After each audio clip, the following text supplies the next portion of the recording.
Mm, Good evening. I still have everything, but that's fine for bird watching, isn't it? Hopefully the sound won't be too distracting. Oh, from background audio.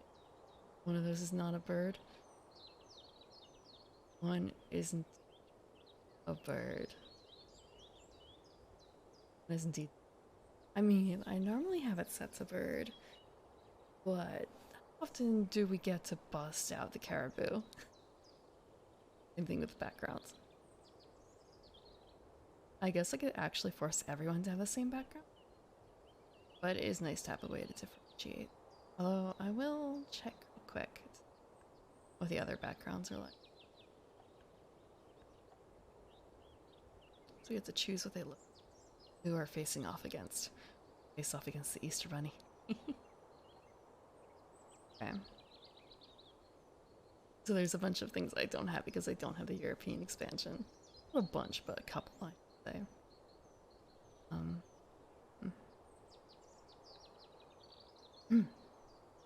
So yeah. Everything with the feather in the corners from the holiday expansion, which I bought before I realized that they for Wingspan. During the time frame of the season, they make the seasonal background free. So the only reason you want or you need to pay for the seasonal background collection is if you want to play with the background early or basically out of season. Which a lot of these are pretty distinct seasons. I don't know how often I want to play with the pumpkins in like July. I could see the cherry blossom one actually, the spring one. People maybe wanting to play that out of season. And perhaps the same with these two as well. The, I guess, July one, colonial kind of times, and the, I guess, more pure summer one. Easter eggs, Valentine's hearts, pumpkins, Christmas lights. Very specific. Oh, I didn't realize I had the checkbox way that big on that. What's that? It's 3, 5. Yeah. My voice probably sounds a little.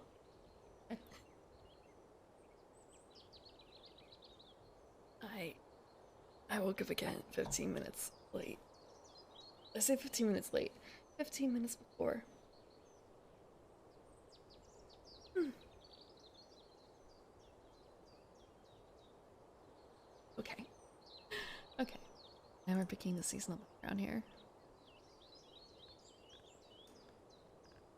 I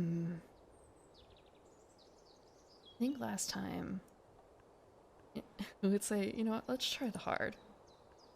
Let's try the hard. Let's get I would say crushed. I'm gonna leave this guy on normal because look at him. Look at him.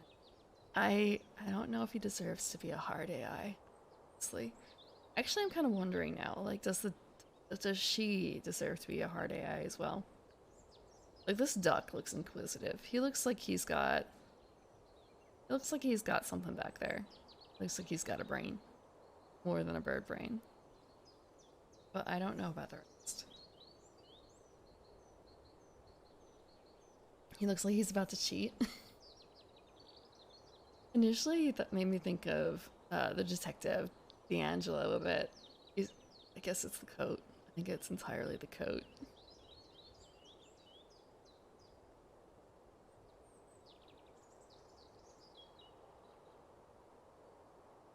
The hen looks a little. She doesn't quite look like a Karen, but she looks like she could be on her way there.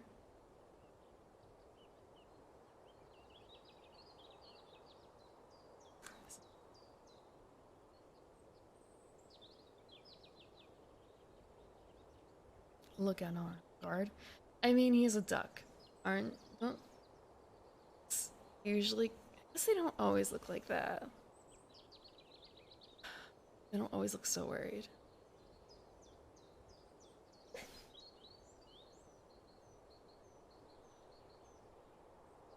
Let's see. Let's see. I'll leave it this way for now. Too hard AI when we're away we go. Okay.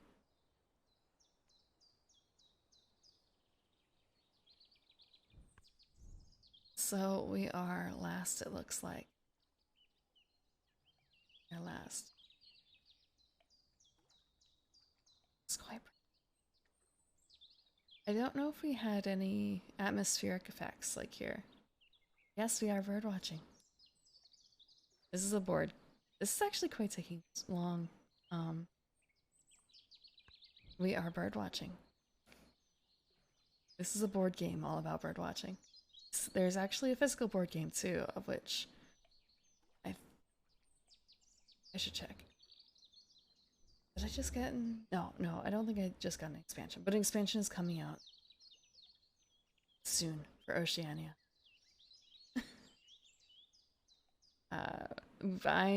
For the digital version, I only have the base box, which has birds of mostly, I believe, the Americas. But apparently their plan is to have an expansion for each continent for the birds. And you were able, if you would so desire, to suggest birds to them, actually, on their website. Let me see if I can get that up, actually. Because I do remember when I previously played this game, someone was asking about whether or not it included a specific bird in Central America. I do not believe they have extinct birds. This is all birds that are currently alive. Not like specific birds that are alive, but generally species that are alive. And this was also, I believe, like so much of the proceeds, I think, went to the... Check.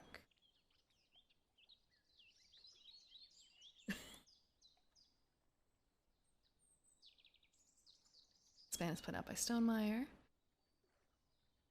Digital versions. Design diary. Get the prints of the birds if you want. To propose a bird, you can submit something in this form.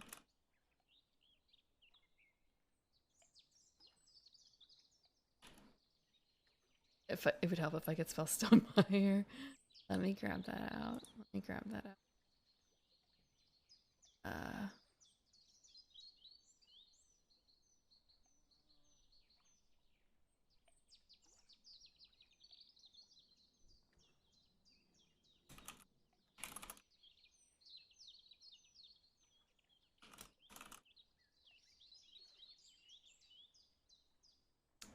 There we go. That is the form for submitting a bird, for asking for a bird submission. Let me see. There is something, I swear that there is something about some money getting... But maybe that was only like maybe not, preview is not the right word. Pre-order. It may have been a pre-order thing.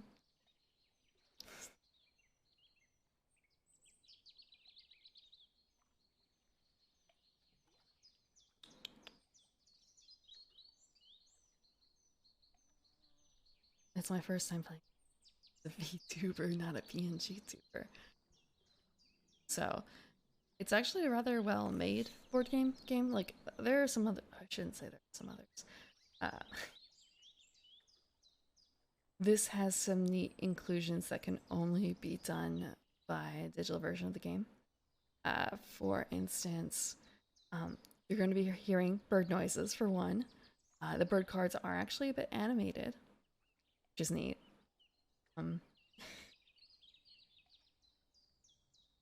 And there is some rather neat depth of field game as well. which corresponds to the board. I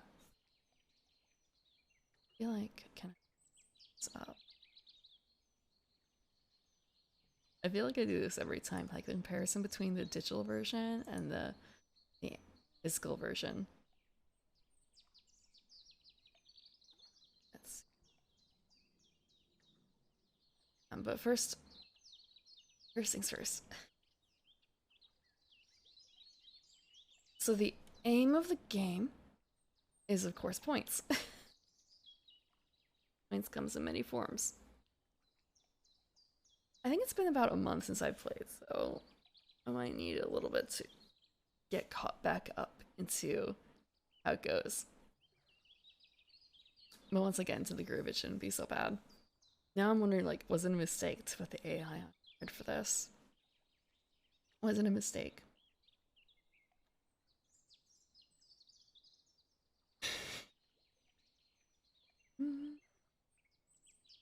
So there's also a tutorial in here, which is pretty nice. So we're gonna be choosing 5 things to keep among the birds and the food. We need food, pay for birds in the future. And so there are these options. Oh, I'm covering some of them. I move this way. On the right here, there is the purple symbol that looks like air. That is okay. It has nice hover states. Not all the games that I've played have these hover states. Notably viticulture. It's kind of inconsistent with whether or not something has a hover state. So we're gonna have birds in a hand, and we want to play them onto the board. In order to play them onto the board, we have to kind of like set them free on our board with this symbol. And these 3 over here, these are all locations that you can do actions at. We have 8 actions as indicated by these little blue chits. We keep track of the things that we've done a season with these blue chits. There are 4 seasons. There is winter, summer, winter, spring, summer, fall. The exact order doesn't matter. It's just that there are 4 of them. And with each passing season, we have less actions. We get rid of a chit. So first season we'll have 8 chits. Second season, 7 chits. Third season, 6 chits. Last season, 5 chits.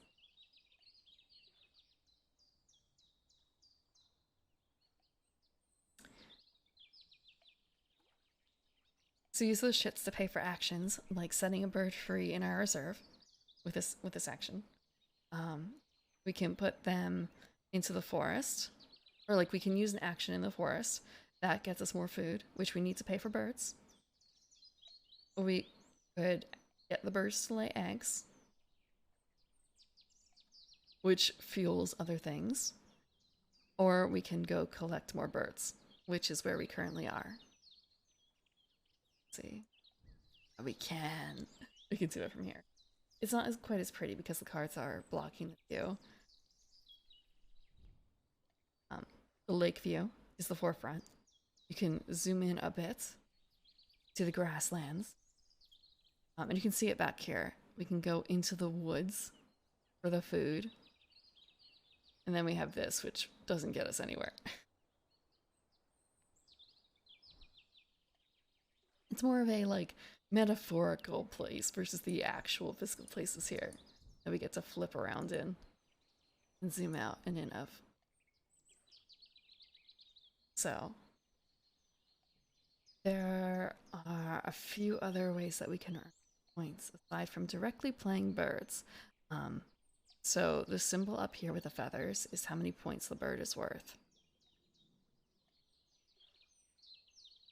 There are also additional things that will earn us points. Every season has a different custom points. I don't know what the word is for this. Challenge, I suppose? You want to be the person who has the most of this in any given season. So this is the first season, second season, fourth. This is the person with the most birds in the water habitat. actually. Board? I can not look at the board. Yeah, not yet. We can also look at other people's boards too, normally, but we can't quite do that yet because we haven't finished setup. So, most birds in the water row. The most eggs in the grasslands row. No, not grassland, forestland. Forestland row. The most eggs in the specific type of nest, which is associated with the bird, of which you'll see from the starting hand. There do not appear to be any that fit this. However, the star is a wild card, so that does fit for this case with this nest type. And then we have eggs in this nest type, just like some bird type nest. Just lay them in a hole in the ground or something like that. That's what ground's laying, I believe.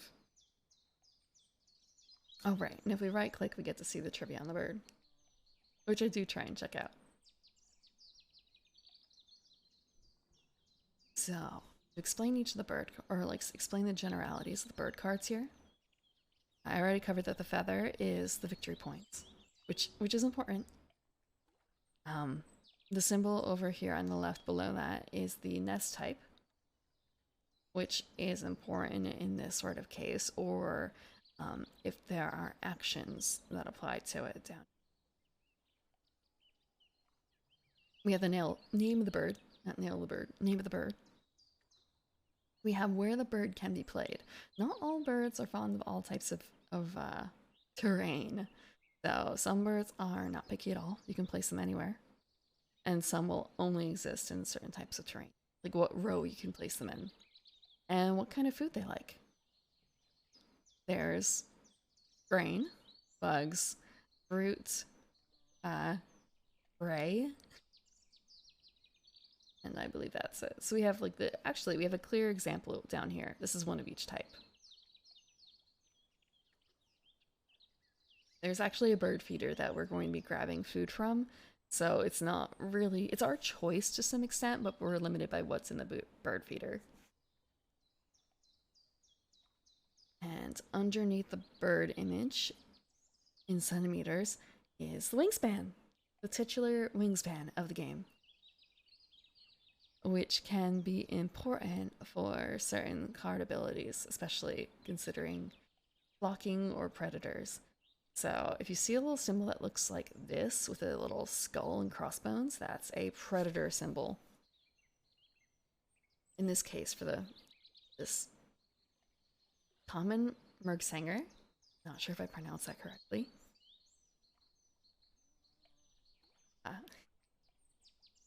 It has to do with food, like food from the feeder.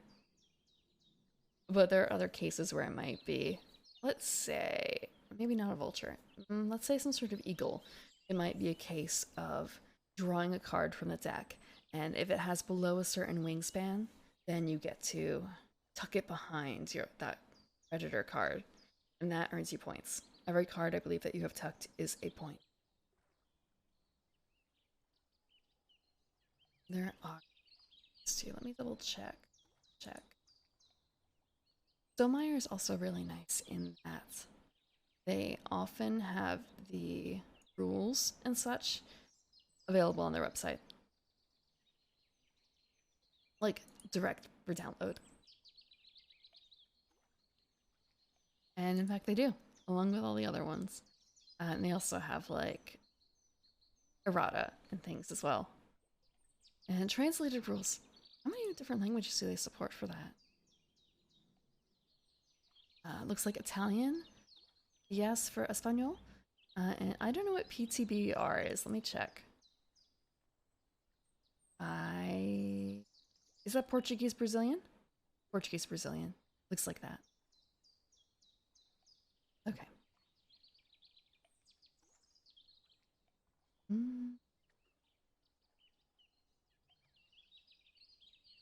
Check. And let me take a sip too. My first thing drinking. Okay. I'll throw a comfort.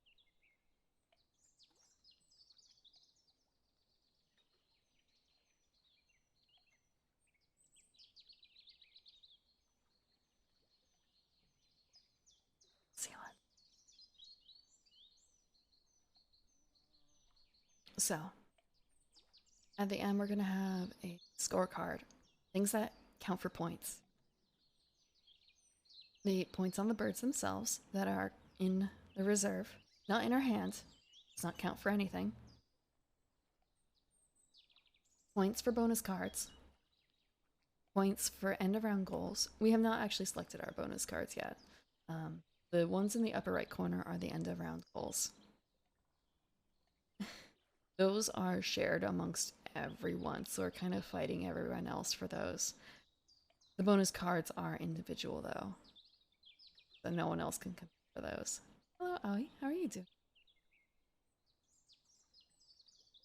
And then we also get points for eggs on birds. We get points for the food tokens cached on a bird card. And we also get points for birds tucked under birds. And there are rules for ties, but we probably don't have to worry about that because it probably won't come to ties.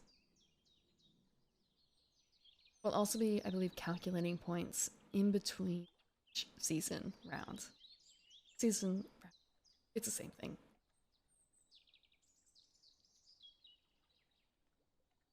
Oh, and there's one more additional rule. So, you see how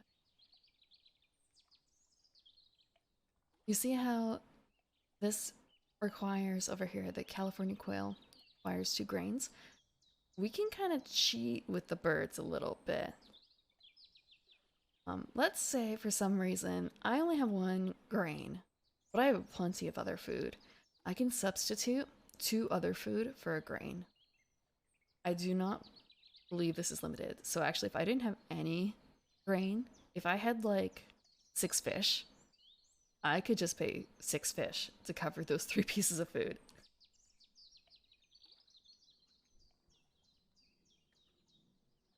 It's, I want to say, it feels a little silly, but I suppose that's to help limit bad luck rounds, because you could get seriously screwed over otherwise. And I don't know, it might also be a case of like if the bird is desperate enough, they're willing to go outside their normal type of food.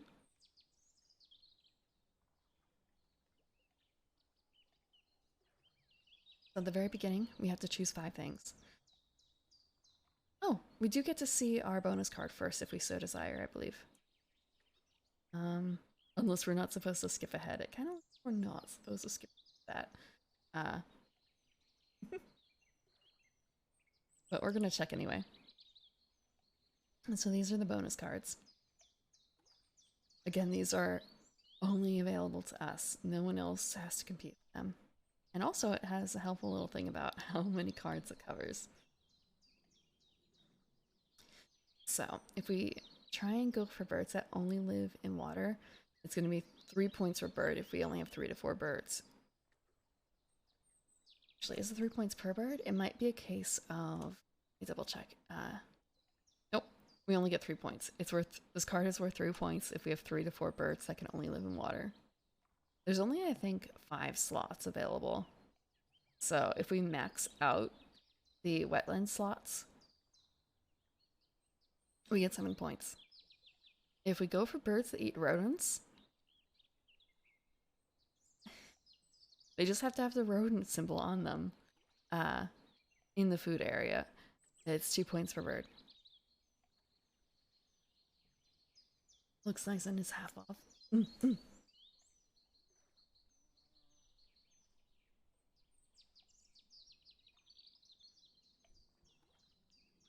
This is available on Steam, and also I believe that they have digital versions available online. There are some other places that you can play this sort of thing. Let's see. Let me double check.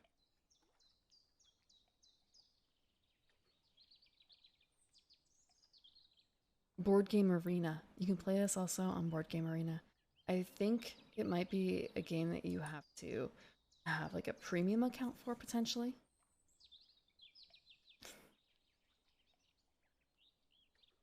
But so there are a few sites like Tabletopia and Board Game Arena where you can play board games for free against other people without having to individually download the game. Otherwise, oftentimes, if you're trying to share a board game online, you have to rely on Tabletop Sim, and someone has to have a downloaded copy and then support the game. And that also means that someone in the past had to have made like a digital copy specifically for Tabletop Sim.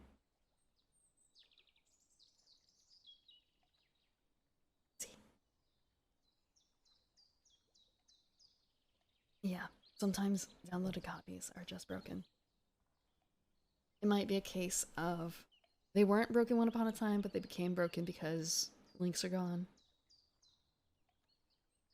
Sometimes they are taken off the workshop for various reasons.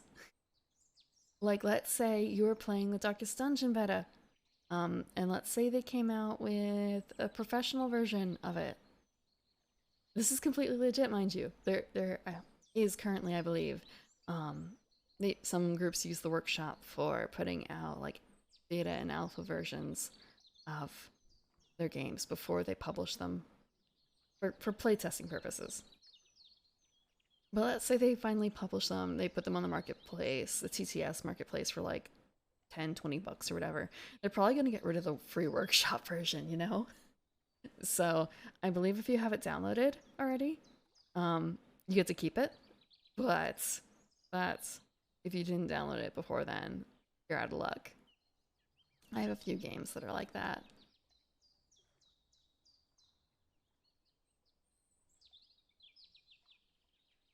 Although I haven't tested that with I haven't fully tested it. Maybe like they would be broken.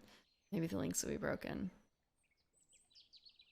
I don't often get to break out Tabletop Simulator with other people, so I'm only myself. And I downloaded the Darkest Dungeon playtest, but I haven't actually done it because I looked at the rules in the game and it was just sort of this looks like Gloomhaven, except worse. When I say worse, I mean even more nitty-gritty detailed.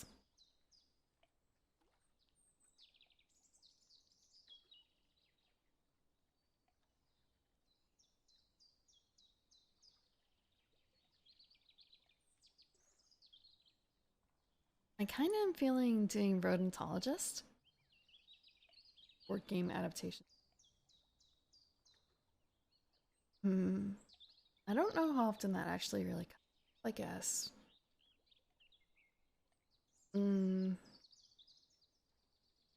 Most of the games that I play, I feel like, are not like that at all.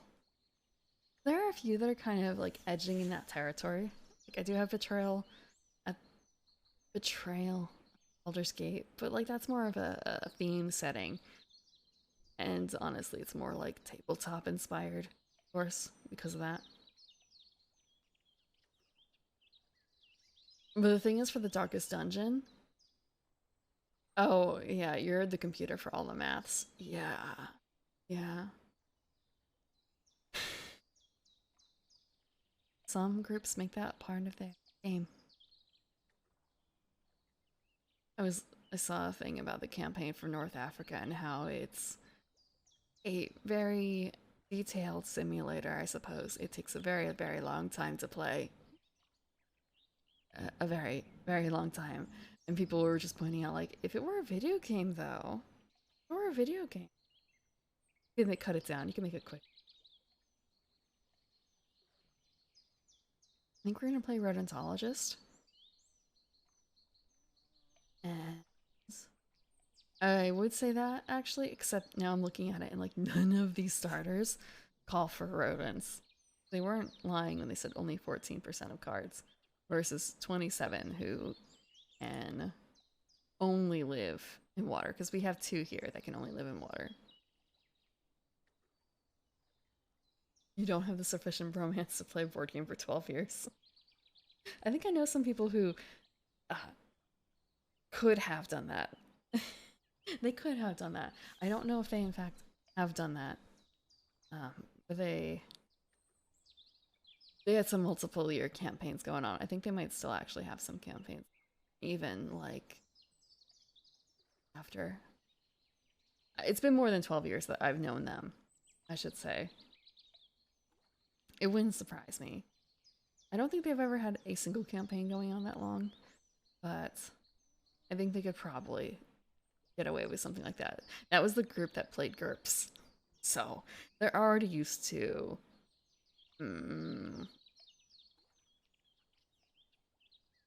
long math, eh, unusual simulations.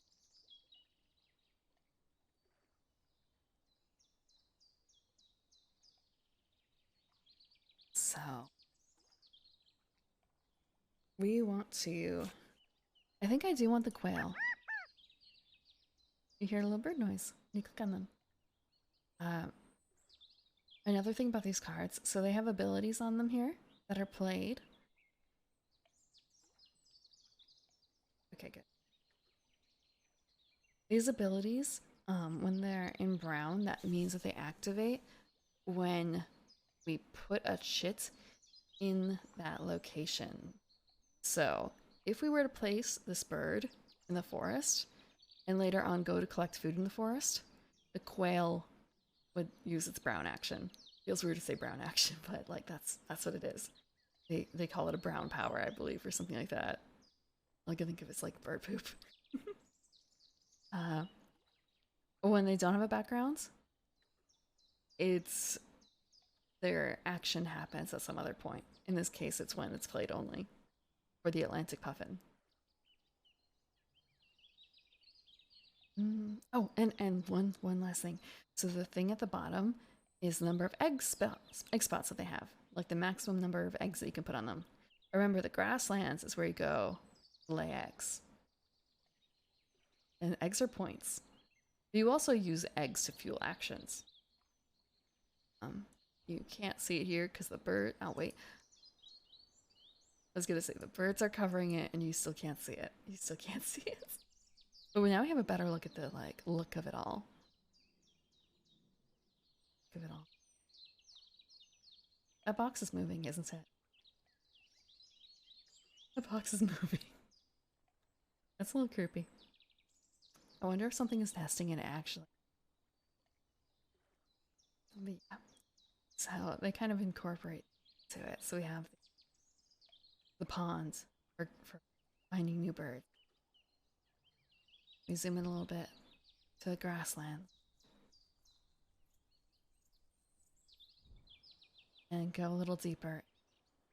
And over here on the right, we see the bird feeder. And we get a little insight into what is currently in the bird feeder. In the physical copy of the game. It's actually a little dice tower that's shaped like a bird feeder. It's actually kind of annoying to make. Like, because you have to break it down every game. Unless, I guess, you have a dedicated spot to put it. But I don't. I have to break it down and put it back together. And again, this purple symbol doesn't have a dedicated spot on the board. It runs on a food and egg economy. Gotta sacrifice some eggs to do some stuff.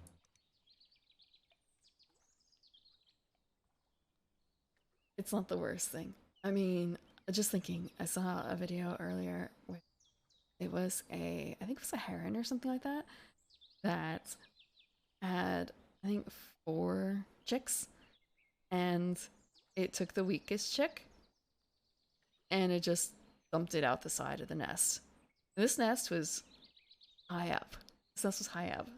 The video made it seem like it was nested on the ground, but you watch the heron mother or father, I don't know which, pick up the baby and then like drop it over the edge, and it's kind of that went really quick off screen. That went really quick off screen. And the crane watched it fall. You could see it looking over the edge and then go back to tending his other children. It was just like, wow, nature. I think it was, yeah, nature. I mean, it was, of course, nature. It was just more like, birds. Birds.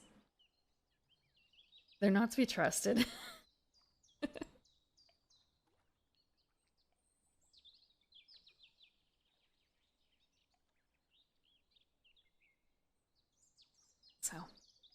Lay one egg on this bird. Draw 2 new bonus cards and keep one. The more trustworthy, the more fuck the bird, the more trustworthy it is.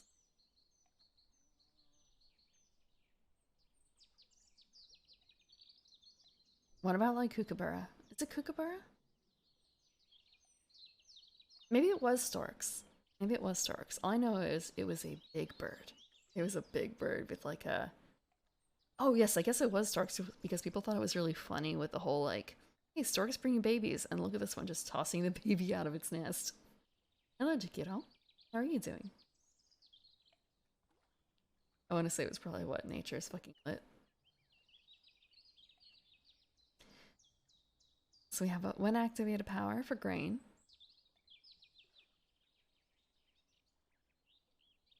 Also, sometimes I haven't quite figured out all the keybinds yet that I'm keeping, so I might end up undoing actions in case in this game, if I go do a hotkey and it turns out it has a actual effect on the game, because that's happened in a few previous games where it's like, I'm just gonna do this thing that includes tab, and there we just skipped a whole bunch of text. Or like we accidentally confirmed something. Welcome. So for the Stellar's J, the caching, you may cache it on this card. That means, I guess, when we get the grain, we can either keep it for use or we can keep it for points. Nice to be able to choose. Not all the cards have that sort of choice. We have an activated tucking for points. For the bush tit. And that's tucking from your hand. Sometimes you tuck from your hand, sometimes you tuck from the bird deck. And also laying eggs when you tuck is pretty neat.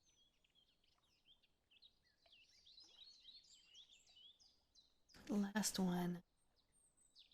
I want to say these rolling dice actions are very dicey.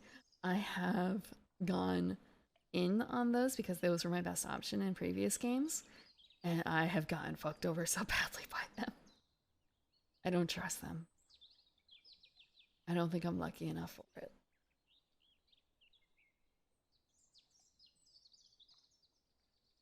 It's also for points, though. And it's a case of, I guess, the maximum you can gain on this is 1 point per. 1 point per. Just different methods of gaining it.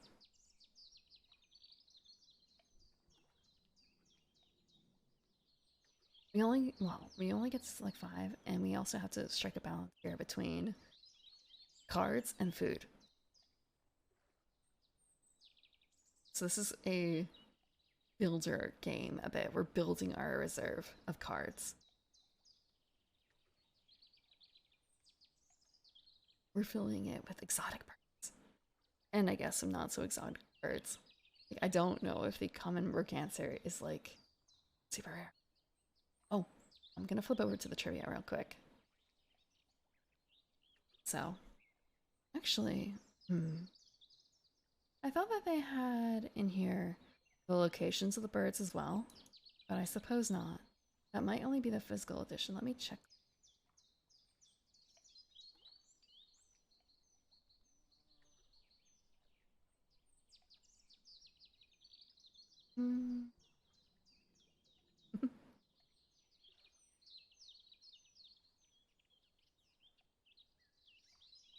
We can search for specific birds if we want to.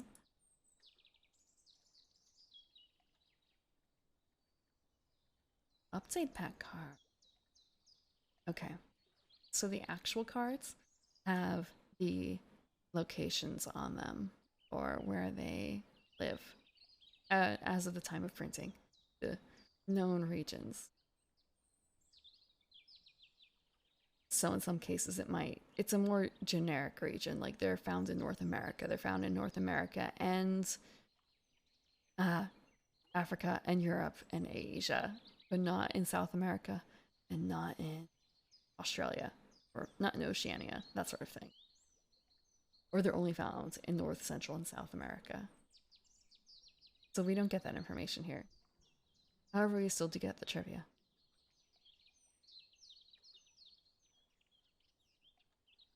And there's oftentimes a lot of depressing ones like the puffins. I say oftentimes, but it's not super common, but it's enough for me to remember. Like, ah, yes, this has happened before. This is not the only card with this sort of trivia. Puffins' breeding areas are threatened by climate change. Mm. Let's see. I really like the birds that have things that synergize with the area that they're in, such as the Stellar Jay. God, that was an annoying bird. Let's click that. Ooh, it happens on the down too. Squawk. I do believe that they actually have multiple noises. Just check real quick.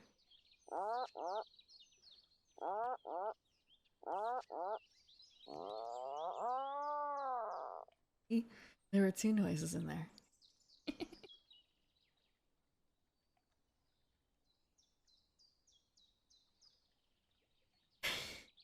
This one is also good in a similar manner, so I'm going to take this one as well. It doesn't have to be played in the grasslands, but the grassland is for laying eggs. But they're also actually quite expensive in terms of food. This one will take one of any type and then 2 grain. This one is a bug specifically. So what we're going to do is this. And we can't actually afford either of them because of the double grain. So the very first move we're going to have to make is going to be to acquire food, which kind of sucks. The other option... Oh, that kind of sucks too. The other option is to grab the bush tit as well, instead of a third food, because we get to choose 5 pieces. Oh, this. But that means we're going to be sacrificing a card, in a way. Because if we pick the bush tit and we make that our first move with these 2 pieces of food, we have 0 food. So we go to activate the food. If we place the bush tit in the food area, we get to tuck for a free point. And the only cards we're going to have to tuck are the 2 that we want to play.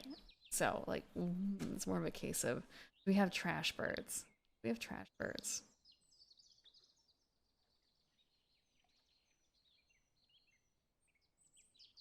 Do we have trash birds?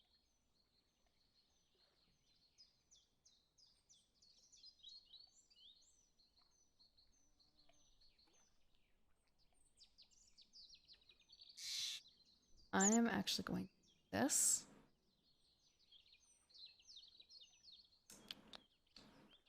And we are going to... I feel actually like maybe I should pick this up. And if I tuck it, it means no one else can use it. But I'm the last person to select something. So at the same time, there's a chance. We're gonna grab this one. We're gonna grab this one. This is gonna be our starting of birds stuff. I would like to do the rodent one, but we are not lucky today. I feel like not a lucky round. So I'm going to go with the safer option of wetlands.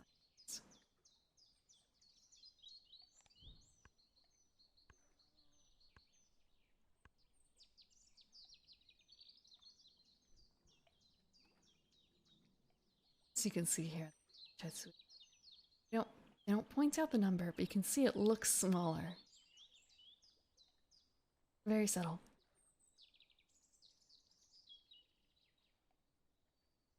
Actually, I feel like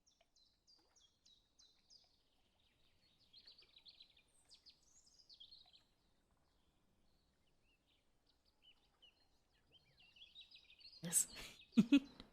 So the only card we can play right now. Oh, so We can look at other people's boards from here now that we're in the game. What? Show me. Okay, so we can see their backgrounds as well. And zoom in and out and see what they've played. Where? We also get like a wallet version of it too. We can look at a wallet version. We want a short version. Or Chris. Yeah. And it's a little hard to see in, let me see, is this a better one? A little hard to see in this particular map because it's busy. But we have 1, 2, 3. We have 5 slots for putting birds in. We can't put more than 5 birds in an area. Otherwise, I guess they get too crowded. And the first bird we put down is always free in terms of eggs. After we place the first bird, though, we also need to pay an egg in addition to the food.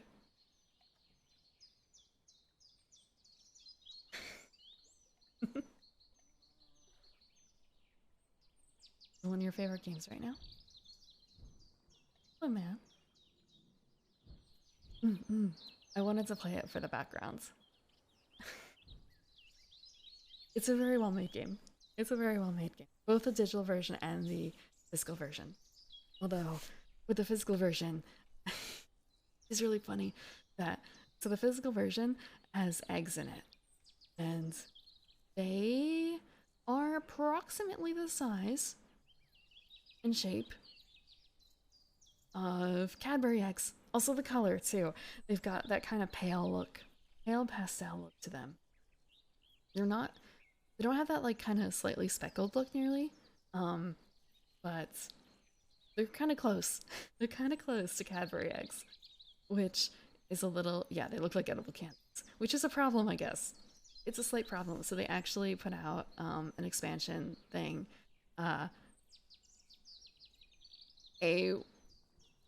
basically trays so people can keep them separated. I guess some people like to play with the candies and with the eggs out at the same time, and just like, that's like doing the whole M&M Skittles mix. You're playing dangerous there.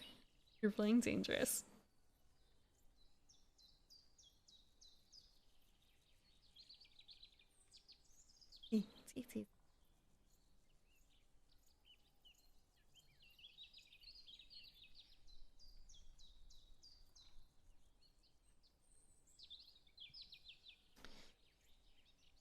So we can play the bush to anywhere, roughly, but I'm gonna play it in the forest because I want to start collecting food for the others. We got custom resin food tokens. Like completely custom. It's really nice when you have someone on, oh okay, on Etsy. Still. There's some fun things that you can editions for games. Or 3D printed. I'm gonna put bush tea. So this is actually using the purple action because we're gonna be playing a bird from the hand. But again, this is not a physical location, the purple. It just kind of action we can. Hello, Books and Broken. What are you doing? We're playing bird watching. We're playing bird watching.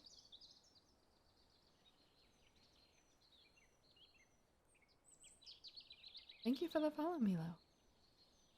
Oh, Sasha. Hello, Sasha. Thank you. Thank you for the raid. What are you doing? Were you just playing? A retro game? We are here, bird watching, quietly. Those who don't know me, I am Evening Primrose. I am a garden elf. I only come out at night. And on Tuesday nights, I come out to play board games. Wingspan, what we're playing here, is a digital version of a physical board game.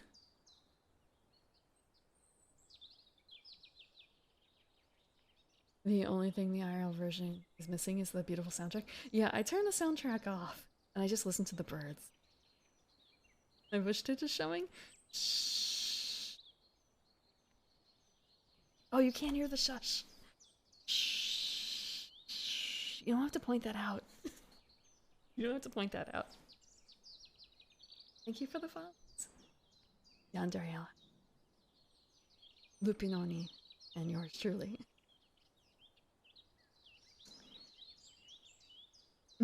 I can turn the soundtrack on as well. There is a setting. I actually haven't, like, since I started playing this game, I haven't turned the soundtrack on. I don't always do it with the whispery ASMR mic either. Okay, so I guess it's, yeah, this is my settings for audio. Some music sound.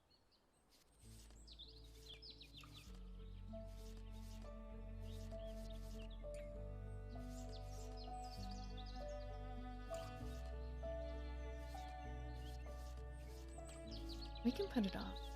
Very light background. The music's not quite played out. There are some other games where the music is like, there's one song for like an hour-long game. That's a bit rough.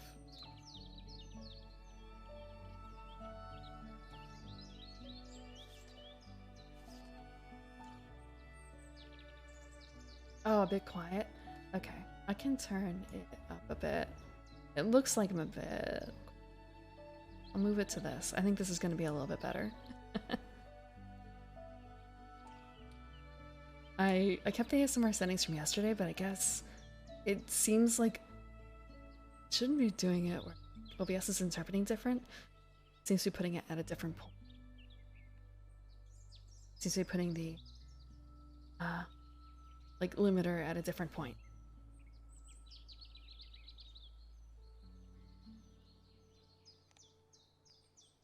Very soon. So I've also, we're playing the holiday map, so it's a little bit more difficult to see options here, but it looks very pretty. We get a let's see, this is actually a better way of seeing it, so we can look into our opponent's hands, but this is AI. So I should also specify 2 of these AIs are hard beta, that is suspicious looking duck, and the prissy hen. I kept the city pigeon as a regular AI. He didn't look like he deserved to be a hard AI, you know? So every time we play a bird, if it's beyond the first bird in an area, we have to pay an egg cost, which is why laying eggs is important. Thank you for the follow of Books and Shrapnel Shots. We're not cheating. This is perfectly acceptable behavior. In the physical version, you would also be able to see other people's boards. We also get a bit of a cheat sheet here of the boards, the wallet version set. Also, the wallet version shows us what's in the bird feeder, as opposed to having to go to the forest area. Got throw comfort tea today. I woke up like 10-15 minutes before stream. I swear I do wake up early sometimes, earlier than that. It's just, you know, for the past few months, it's been a little close. Been a little close.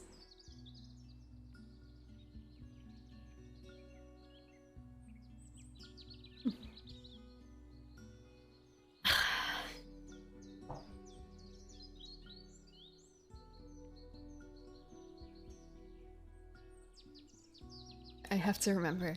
Sometimes I forget that I'm looking at someone else's board when I'm doing that, so it's kind of a like click click. Why can't I play something down?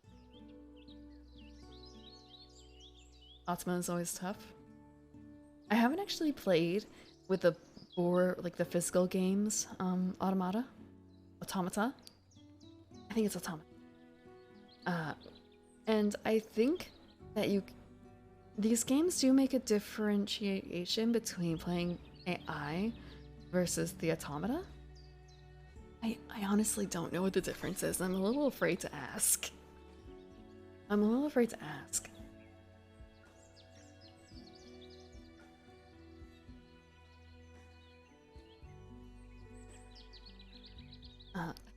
I woke up late. I woke up a little late. And then there was something else I had to take.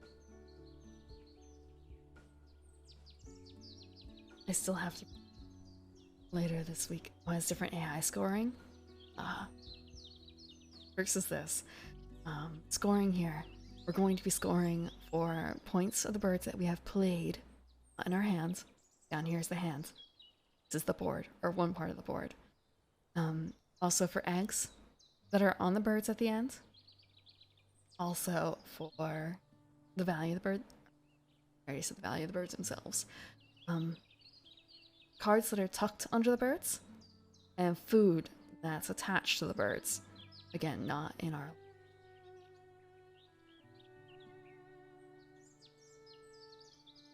You'd rather have difficulty. Yeah, that shares the same.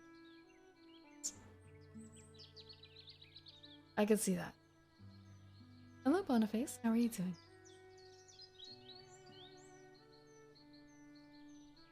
I've not yet played with the automata in either route or in here, or in the physical copies.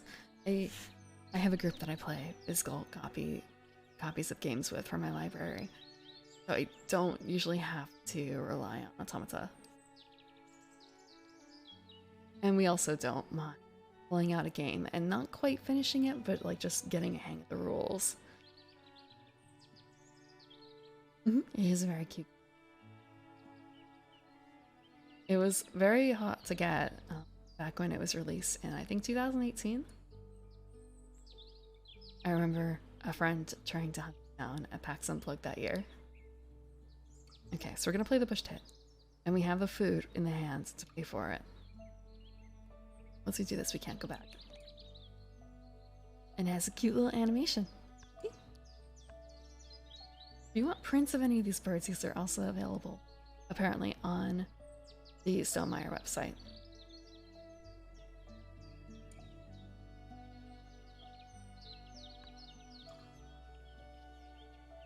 And so for every action that we take like this, putting down the bird, it's a chit.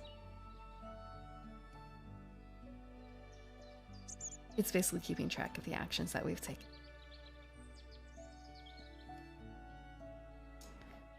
So if we click this, we are going to gain food. We get to gain 1 food as evidenced by the 1 die above the line. If we pay a card from our hands, we can get a 2nd food, but it's kind of a case of like, I'm not really prepared for that. Although it would be very efficient. It'd be more efficient. But then I have no birds to play it with, unless I take a look at the cards available here. We're not going to activate. So, there's the wood duck, the mountain bluebird, the double-crested. Also, this game does keep track of the birds that you've played, and it has a little reserve in the main menu, so you can take a look at all the cards. So it kind of behooves you to try different play styles out, try different birds out. Because otherwise, if you don't play them into your reserve, you don't go in there. You don't go in the grander reserve.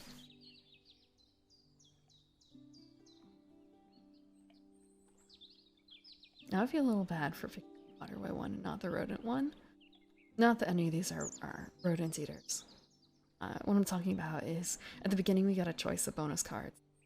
I had the choice of rodentologist, like focusing on birds that eat rodents, which was like 14% of cards. Or wetland scientist, which is birds that can only live in waterways, which is 27%. As evidenced by like puffin here and double-crested cormorants. So ideally we'd like to fill out, place 5 birds in the waterway to maximize the point value here. But that may or may not work. Depends on the look of the draw. So if I don't want to have to pay for the quail. Like, I don't want to use the quail to pay for stuff.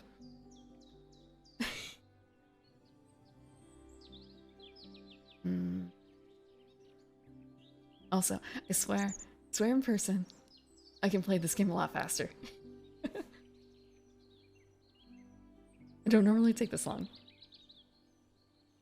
Like, it's been over an hour, well, about an hour, and I've placed like one card and one turn into a 8 plus 7 plus 6 plus 5 turn game.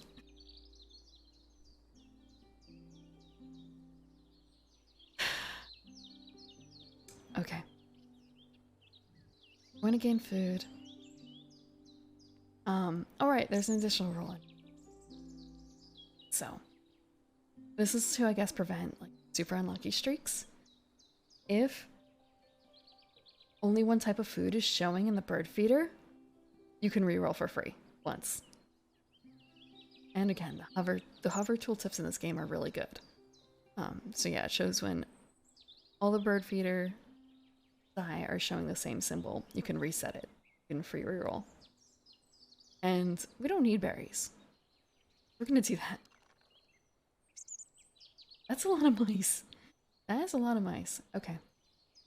We are going to...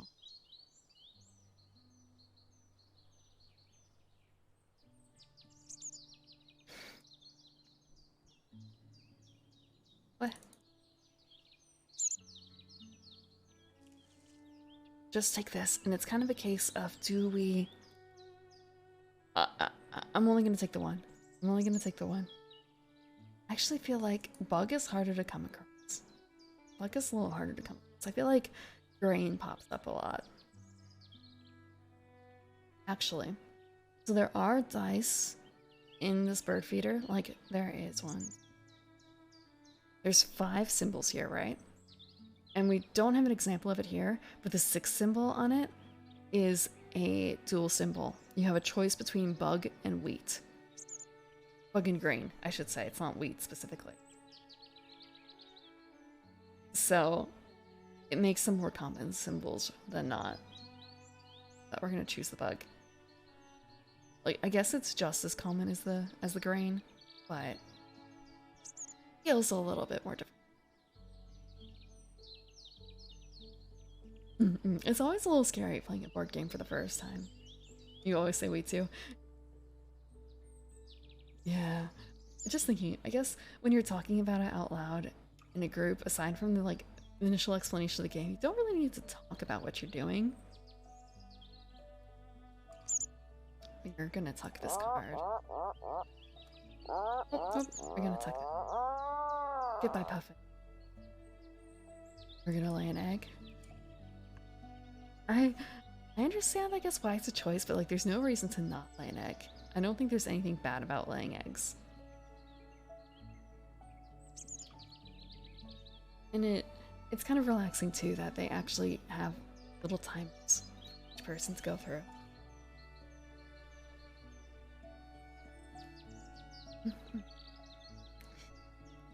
Oftentimes I find when I'm playing these games that not everyone knows the rules. And also sometimes I need refreshers on the rules too.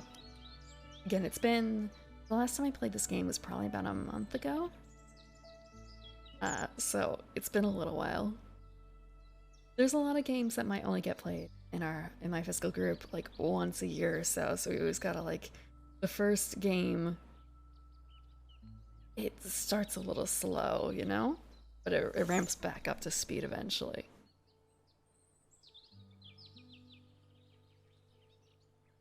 Let's see. It's also nice that it almost feels like we're playing with other people, with like the little notations on what people have done. So we can gain more food. It's kind of a case of we do want more food, except there's only mice, but we can work around that. We can work around that. But also, like, we're not working towards this at all. But also a problem for this. So up here in the corner, so they describe them as turns. I think when I learned them, we heard about them more like at seasons, especially because there's 4 of them. So once all the chits are done, we count points for end of turn goals. These are shared, except for They're shared in terms of anyone can hit them, but we're competing against each other. So the person who has the most birds in the waterway areas will get extra points at the end of the first turn. I like saying seasons as well because like round versus turn doesn't quite jive with what I think about as turns. I like season, especially because there's 4 of them and this is a very thematic board game. Okay, let's see.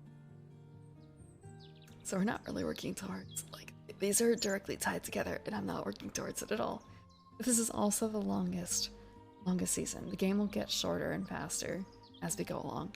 We're going to lose chits. We're gonna lose chits. So, if we do this, we'll gain more food. We do want to gain more. I'm gonna reroll. Here we go with the bug grain. And it usually behooves you to grab those first because you want to take that choice away from other people. You wanna screw them over, essentially. Oh, but then like when we do this, we can tuck, but we don't have any cards to tuck. So it's kind of an, maybe I'm actually gonna undo this. I'm gonna undo this. I'm gonna do the waterway instead.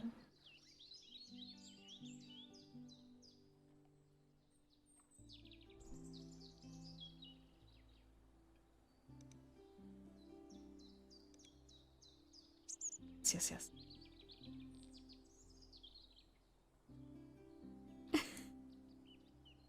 Not too late. It's not too late, is it? Guess it is too late. Oh, okay. It is too late. We are stuck doing this action. There's no way back, because we've already clicked on it. I feel like there was a way. Like, I can see how, once we're past this point, we can't do it. But... okay.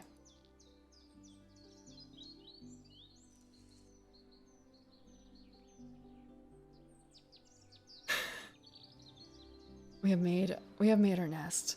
We're gonna lie in it. We're not gonna tuck. We're gonna skip.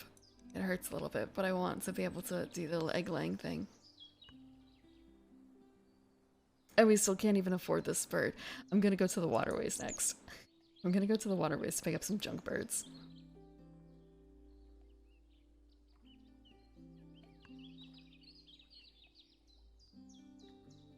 Okay, so a double-crested cormorant has a need. So if we had a fish, we can discard it to tuck 2 from the deck behind this card. That's 2 points every time we go through the waterways and draw more birds. That's pretty neat. Granted, we have to have a fish to do it, but still. Also, kind of free bird is neat here. Like playing 2 birds, not exactly for the price of 1, but not having to use a chit to play a bird is good. None of these are bad birds. A single bird here is bad. The wood duck. Draw 2 cards. If you do, discard 1 card from your hands at the end of your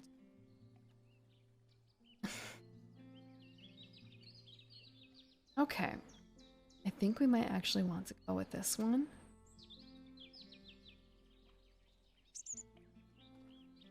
I wish I could pick. I can't pick multiple. I can't pick multiple right now. And again, this is supposed to be like a trash bird I'm going through. I'm supposed to be picking a trash bird. None of these are trash birds. But I can fuck other people over. I can fuck over the AI by picking the best bird and trashing it. If I can't use this bird, no one can use this bird.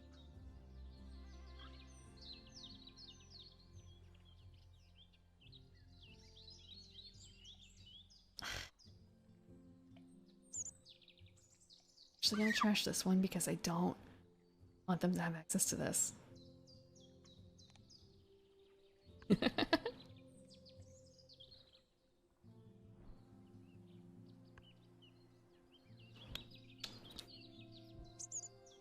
This feels like a mistake. This feels like a mistake.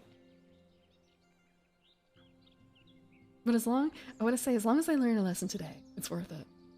I don't know what the lesson is yet. We're gonna learn one.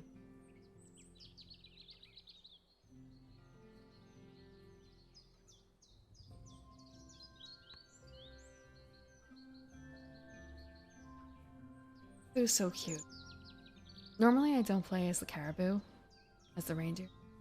I play as like a pink bird, but it's holiday version, so sometimes the holiday versions look a little funky, look a little weird, but this guy's cute. But he's also the only non-bird in this set.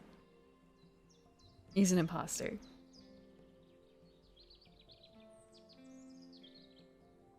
Still can't afford to put him down. We're just gonna gain food. And this kinda sucks. This kinda sucks. This sucks. Yeah, imposter. I haven't played Among Us in the birds in the pond are free, you can just take them.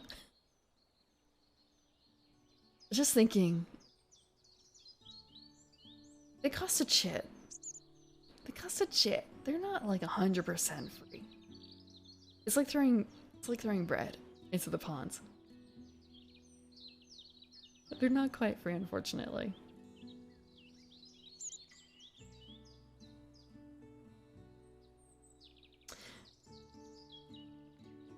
I think right now it is more worthwhile for me to pay a card to get another food rather than waste a turn, waste another chit, essentially, just to be able to play this stupid quail.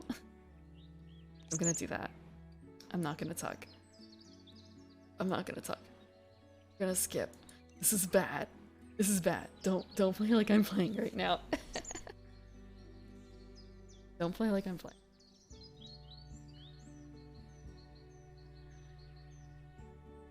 I want to say, like, I've seen that meme a lot, like the birds in the pond, you can just take them. I don't actually know what that sounds like. What is the proper inflection there? Then again, I've skipped a lot of like audible memes. I've skipped so many audible memes. I don't know what a lot of things are supposed to sound like. For the longest time, I was able to actually skip Baby Shark. And I completely skipped over Friday. I'm sure there are other audible memes. Oh, I don't know how to pronounce this because I just kind of like glaze over it a little bit. Is it Despacito? Despicado? No, it's not Despicado. Let's see,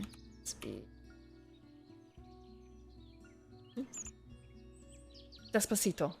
I've skipped over. I don't know what Despacito sounds like, and I'm a little afraid to ask. I'm afraid to ask. Okay, we could finally play this dumb bird. And we have 3 chits left. We're gonna play this dumb bird. And we're gonna pay all our food. We're gonna pay all our food. So we're doing a substitution here. This is a totally legit rule. 100% legit. We don't have 2 grain, but we can replace one of those with 2 of something else. Just stuff them up with something. It doesn't matter what. If we just pay double. Actually, real quick, before I do this, I'm actually gonna see what is in here. Northern Flicker, Wood Duck, and Black-necked Stilt. So there's been a lot of churn in the ponds. Some birds have left, others have come. You raised a Northern Flicker once? Is this a meme? Is this a meme? Okay, you actually raised a Northern Flicker? Okay. Sorry, just like with the name Flicker, it's kind of a case of like, is this a joke?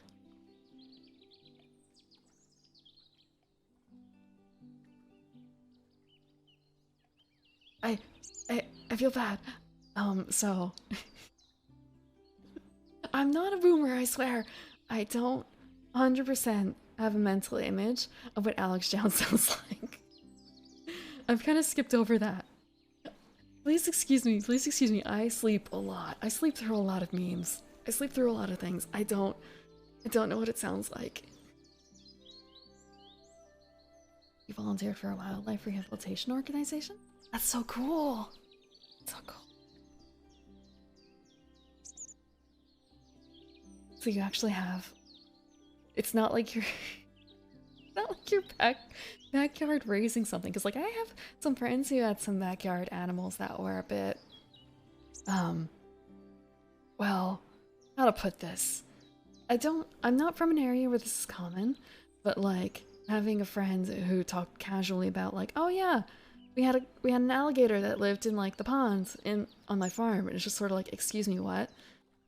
And like, yeah, he had a name. I don't remember what the name of the alligator was, to be honest, but like, your alligator had you had an alligator that you could feed and had a name, and I guess you trusted enough to not like eat you if you were in your yard or whatever. I'm guessing like you want to make sure that none of your other pets are close by to your alligator friend, but still. And that's a little different from like, you know, proper wildlife interactions. More raccoons than you can remember. I only have experience with rescuing cats myself. We don't have a whole lot where I live of like, we have wildlife, but most people, I would say, don't bother to rehabilitate. I think though, I do have some raccoons that live. Raccoons and skunks. I can only hope and dream I have possums. I like possums. Little tick eaters. They're kind of like ugly cute, you know? The skunks are a little worrisome in terms of scent, but like as long as I don't see them, it's all cool. Not that I'm gonna do anything if I do see them, I'm just gonna, you know, respectfully stay away. Respectfully. Same with the raccoons. Same with the raccoons. Okay, I should be playing a card. Or not playing, I should be drawing a card. It's just a question of what. This is actually really cool. But again, it doesn't work with what we're going for here.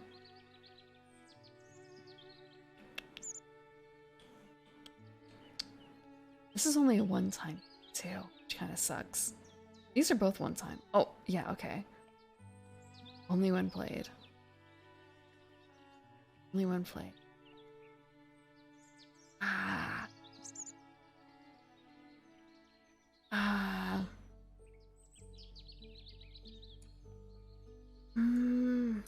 We're going to... This also plays into thing, but I don't know if I'm gonna get a chance, because this is gonna use a chit to grab it. And then I need to grab food for it. Actually, no, I don't. I can just play it immediately. I'm gonna do that. Actually, first we're gonna do a little... It's not cheating. This is not cheating. This is free information that you could see in the physical board game. We're gonna see what our competitors are doing. Our competitor, our pigeon friend doesn't have anything in the waterway. Our duck friend has one. This guy, or this lady, this chicken, this hen has one, and we have none. So it is possible to tie in these. It is possible to tie. So if we tie, that's good. It's good enough for me. And also, like, getting 2 free cards is good. We're actually going to draw this.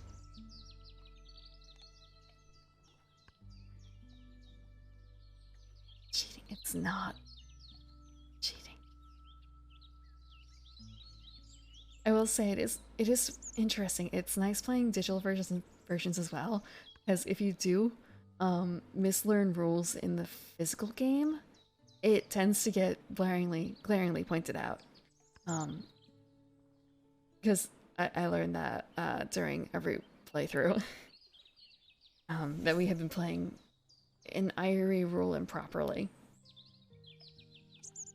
Because I had played, I went through the tutorial through digitally before I got to play them in person. So being able to like double check with the owner of the game was kind of like, hey, wait, we normally play it like this. But when I play the digital version, it doesn't allow you to do that. Can we like double check the rules? And like, yep, we've been playing wrong. But I still think, honestly, even though we were playing that particular rule wrong, I don't know how often the Irie won. I don't think it was like a major issue necessarily. And again, it wasn't like intentional, it was just a misunderstanding of the rule. Everyone who had played the Irie had misunderstood that particular rule at our table.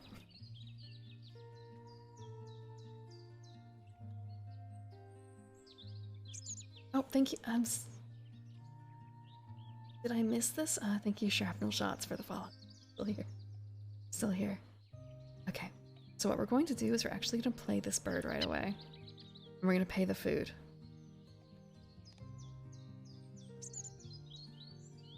And we get to choose 2 cards. Also, when we're picking birds from here, we can pick from the deck as well. We can't, like, what we get from the deck is what we get from the deck. It's just blind. But at the same time, cards in our hands are not visible. We go over here. Okay, if I put the interface down, we can see everything that's played on the board. We can't see what's in their hands. Check. So, when we pick from the pond, everyone knows what we've just picked. We pick from the deck, no one knows, aside from us. So there's a bit of a play there too, to be, if you're so inclined. If you want to keep information hidden. But honestly, when I play, I don't usually pay so much attention to what other people are grabbing. It's one of those games where you can like intensely focus on yourself. You don't necessarily have to look at what other people are doing. It's a good idea to, but you don't have to.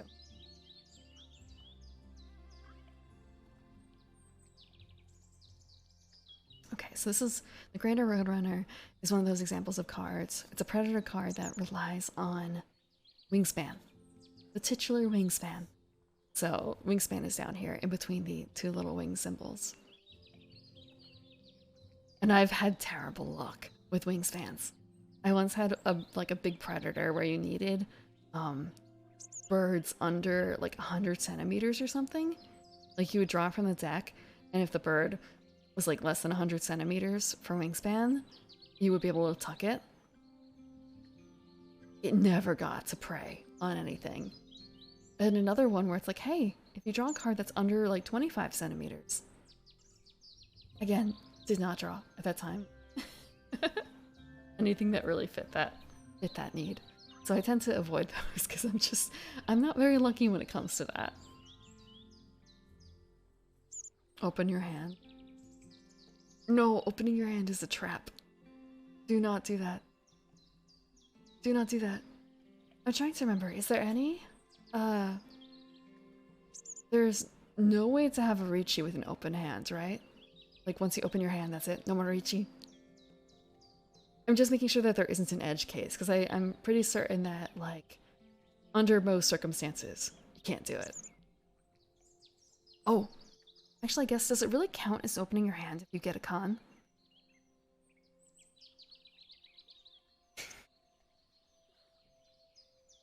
Because, like, con is one of those odd things.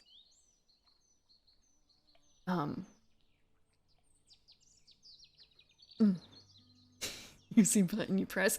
That got me into so much trouble with the Flash game, and I didn't understand what Furry 10 was.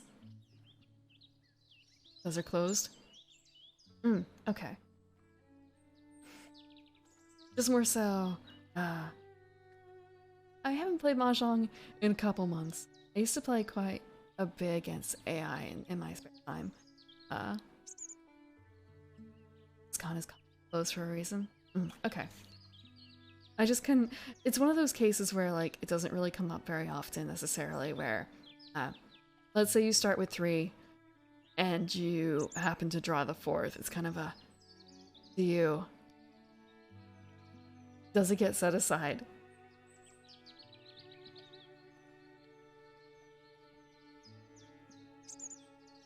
So if I'm going for a trash bird for tucking, Raider Roadrunner is one. I actually want this to be played because it benefits me as well. We're gonna actually grab these 2. These are trash birds. These are sacrifices to be made. Also, it's not cheating. There's nothing there. It's just more so like, is it actually pausing while I'm doing this? I think it might be.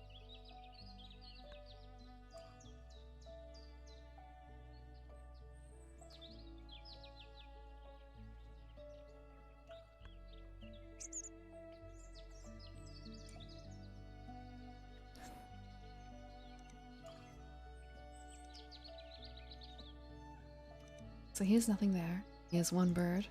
She has 1 bird. Okay, so I think...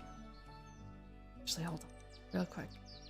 Okay, I'm the last person to go, so I am going to be tied for this, which is good.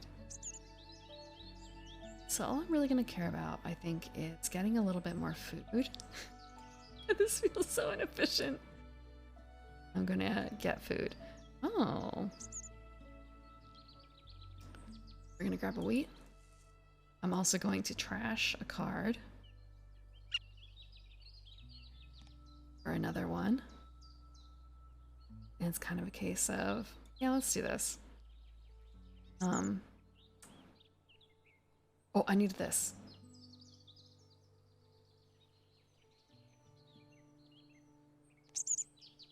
That gives us enough to pay for the quail season. And we're going to tuck this card because it's trash. Goodbye, Roadrunner. Means we get to lay an egg. Eggs are points. And we calculate. Yes, riveting. Riveting. We're tied for first. A 3-way tie for first.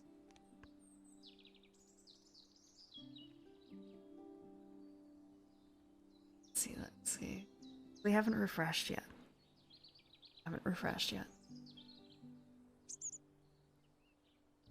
And when I was making my schedule, it was kind of a question of like, what do I do this week? There are a few other games that I want to play. Witcher just got an update. Witcher was my first long Wednesday. It got a visual update, and I'm excited to see what it is, especially because now I'm not running power saver mode. So I decided against it, though. I wanted to do something a bit sort of Christmas specific for the weekend. But maybe we'll finish off Vampire the Masquerade tomorrow, and next Wednesday might go back to The Witcher.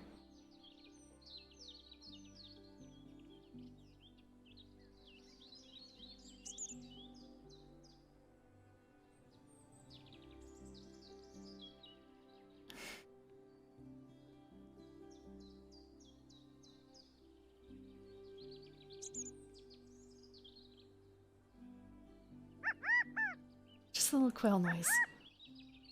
Cuckoo. Actually, we did not check the trivia for the quail. California quail nests have been reported with as many as 28 eggs. And I guess that's why it has 6 slots. Okay, so we're just going to draw a card. Thanks to the person who played the other card. The other bird. So we get a Bobolink. I've actually never heard of a Bobolink before. It's a cute bird.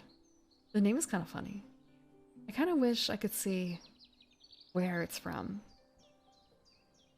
So the initial Wingspan has birds that span the world, I believe. Each expansion that has come so far, however, are focused on continent. So there's a European expansion and an Oceanic expansion. And they just came out with the physical version of the Asia expansion, which You can buy each version of the game, and I believe it's standalone in some manner. You don't need to buy the base Wingspan to buy and use the Asian expansion, for instance. But you can add the Asian expansion, I believe, to the base game if you want to. There are rules for that. But for the digital version, they haven't released the Oceanic one yet. But it's in the works. It's in the works. So, when played, lay one egg on each of your birds with ground nest. I'm gonna check. So the trivia for the Bobolink. Huh. Emily Dickinson wrote poems about these birds as rowdy choristers in her Church of Nature. I've not actually read a whole lot of Emily. I'm gonna check that poem. See what that poem is. Emily. Bobolink. How long is this? Oh, this is really short. Okay. Some keep the Sabbath going to church. That is the name of the poem. Or that is the name that people have given the poem. Some keep the Sabbath going to church. I keep it staying at home. With a bobolink for a chorister and an orchard for a dome. Some keep the Sabbath in surplus. I just wear my wings, and instead of tolling the bell for church, our little sexton sings. God preaches, a noted clergyman, and the sermon is never long. So instead of getting to heaven at last, I'm going all along. Little mangled. It's a first reading. It's a first reading. I never remember if it's clergyman or clergyman, for one. I haven't done a poem reading in a long time. I say that, and yet at the same time, like, I guess, do you count Doki Doki Literature Club as a poem reading?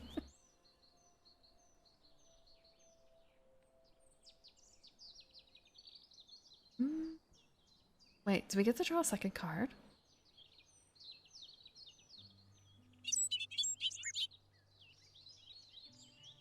Okay.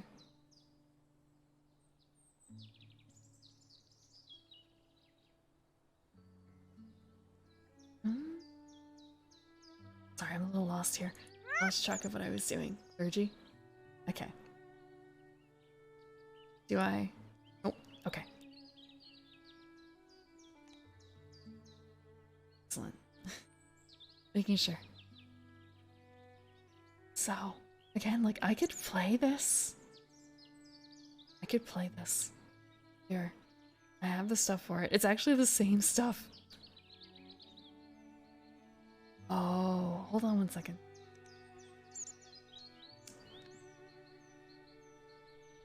Okay.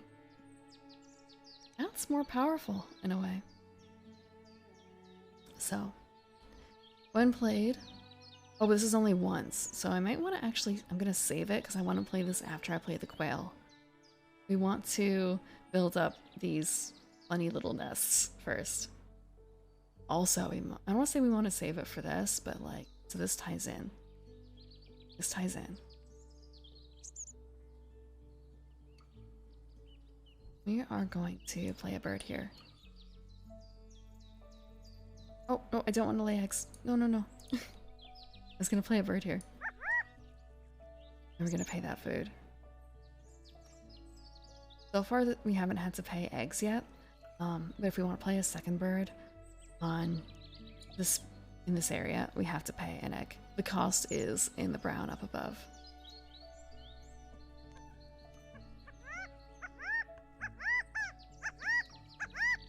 That's really long. I want to say I haven't heard too many birds recently, but then again, it is winter.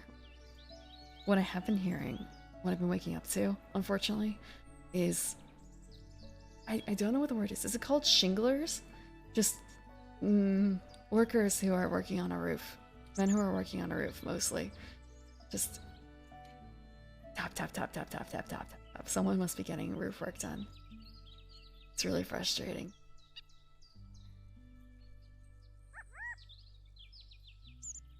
Oh, we get this. Another free bird. A hooded. It doesn't get anything special. This is a trash bird. Oh, but it's 7 points. But it does nothing for us. 7 points. What's just the hooded warbler? What's the trivia? This bird spends its time in the understory and nests within a few feet of the ground. It's only 18 centimeters big in wingspan.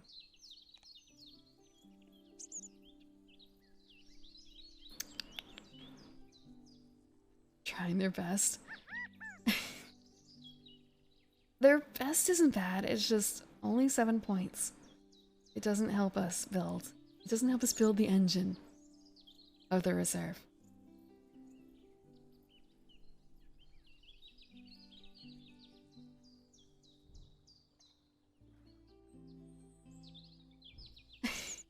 Now that we've finally gotten to play this quail, it's just kind of a, do we have any eggs? We have 2 eggs. Okay. We have 2 eggs. And we have a bird in every area. Bird in every area, we only have 1 food. We have a single food. Again, this is the issue of like, yes. If we pay both cards, do I want more food? Because I'm so skint on food. I'm so skint on food. Some of the abilities kind of repeat a little bit, or they're very close to repeating.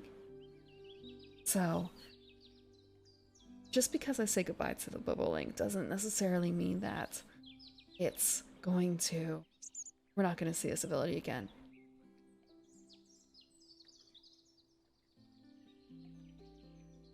So we can activate, or the sandhill crane.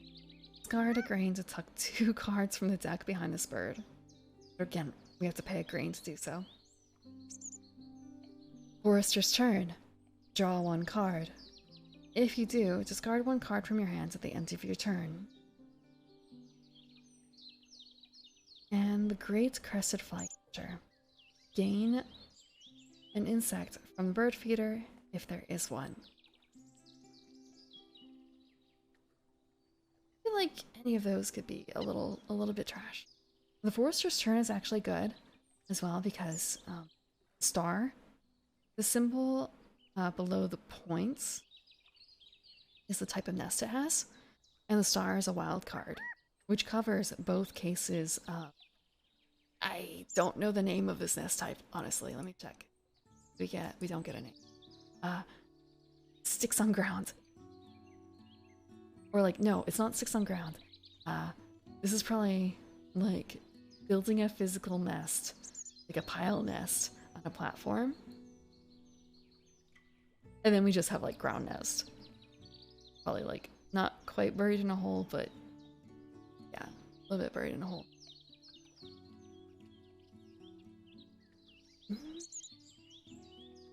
So I might actually want to grab this.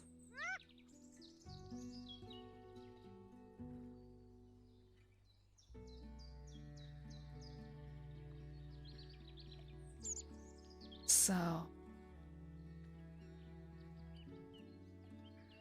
we're gonna actually grab Forester's turn. This is also a nice card because it plays in the forest and it has to deal with food. So it kind of ties in with the action it's already going to be involved with, which is always nice. It's easy to remember. We're gonna grab this guy. I don't actually know if we're gonna use him. We can discard an egg to grab 1 more card. We're gonna do that, actually.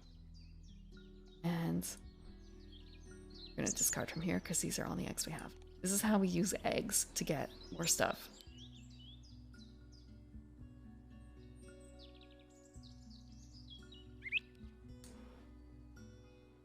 Actually, it's kind of a case of like, do I feel lucky? I feel lucky. I'm gonna try this.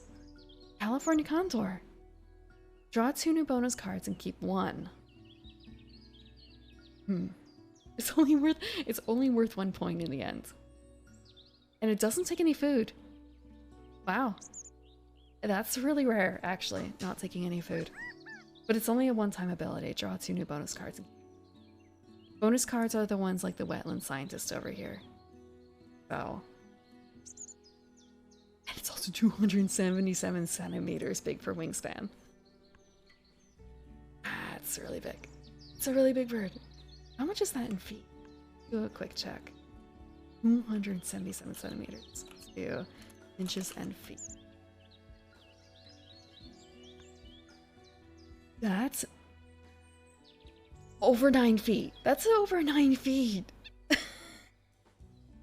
That's impressive. That's scary. That's a scary bird. That's a scary bird. Okay. And we also get to draw another card. Excellent. All players draw. This is good too. I like this one. I mean, this is just like crazy. Let's just make a building. We'll make a deck where people just keep building. Do we have to discard? I'm gonna check the rules real quick to see if we have to discard after a certain point. So that might impact this. I've never actually had it come down to a case where we need to discard, but it'd be really funny if we did. Yeah, we only get to keep up to 5. This is the maximum that we can have. This is the maximum that we can have for birds. The bonus cards do not count. I don't ever think I've ever had this issue before. But it's not a bad issue. A bad issue. We're going to be right back.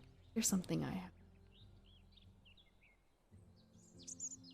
I'll be back and I leave you with not bird noises, but some stuff, because I can't have bird noises playing in the background. I'm being right back. Okay, I'm back.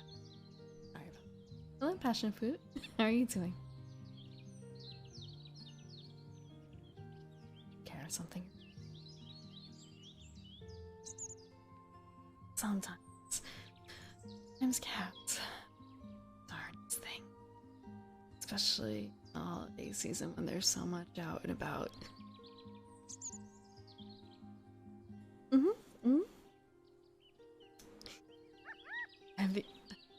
And the cane cranked up. I can do that.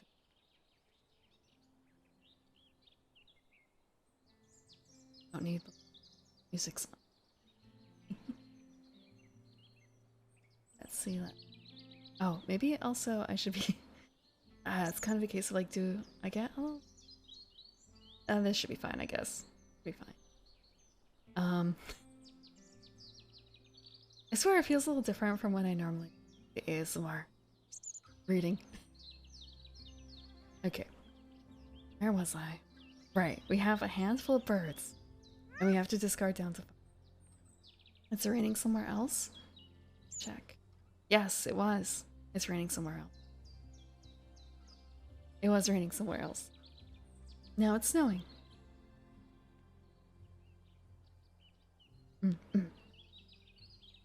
I'm trying to remember the name that so for Spotify. It gives you the whole thing about things that you've been listening to for the past year, and stream like starting music and background music like that has very much had an impact. Let's see, what is the name?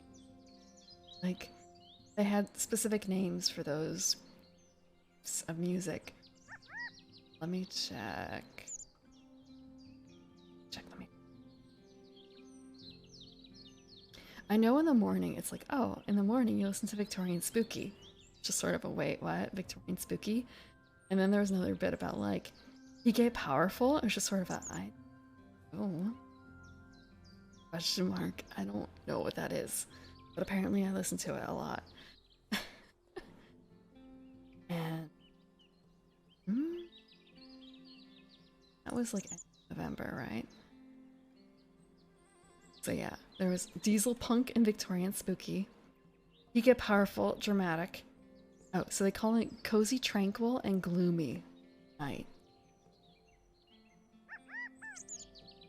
Which is like, yeah, I can see that. But also, for the Victorian spooky, it's kind of, I know exactly where that came from. I know exactly where that and the steampunk came from. It's from like one album, a single album. I need to get something done, I listen to it.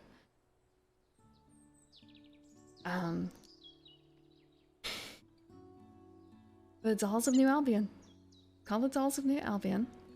I believe. It's by Paul Shapira. And it is a opera, I believe? It's an opera. And it's telling the tale of New Albion, the city. It's meant to be listened to like all the way through. It tells a story cohesively through multiple generations. And let's see. There are, I won't say sequels, but like he has other albums of different genres. Even so, like it's very peculiar, like the Dolls of New Albion. It's got a specific kind of theme. I don't remember the names necessarily of the other albums. I don't listen to them quite nearly as much. But he's got like this entire Shapira-verse kind of thing going on. Let me check.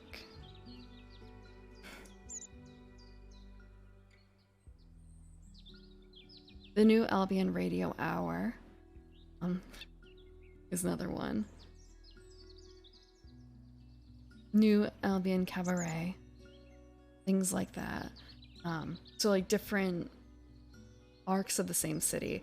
And as the city ages, as it changes, the music changes too, the style.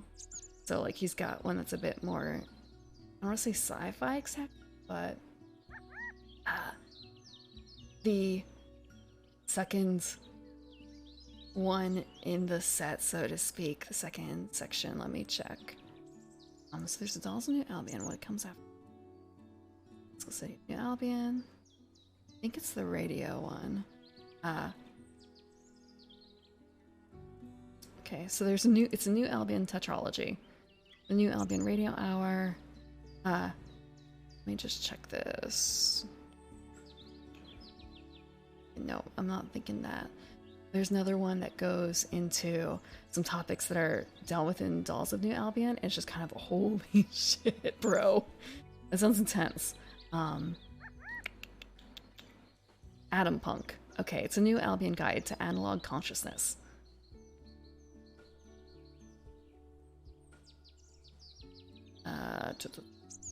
Oh, where is it? Adrian 3. Yeah. I think that like it gets weird and I hate to say like it gets weird and depressing because one of the major concepts in the first album, the Dolls of New Albion, the titular dolls, are physical dolls that contain the soul of a human in them. Specifically a deceased human. This is a deceased. So it starts with a woman, Annabelle. She figures out how to raise the dead. And she brings back someone very special to her. And this is a catalyst for the rest of the story. The rest of the story focuses on these dolls based on what she has created. And I should specify that these dolls, like the dolls you and I would have, can't move on their own. Really. The best they can do is play radios. They play radio music.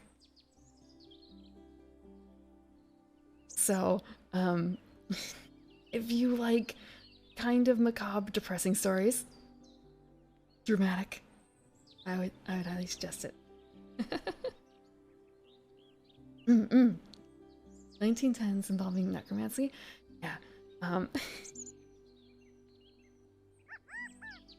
If you've ever seen the vampire series on YouTube, there's a woman who puts out animated shorts set to music based on an OC set that she created. She chooses songs from different places, but the reason I know of this entire album is because she chose a song from in here and then she threw it away. But she posted the like half-finished animatic on YouTube. Okay.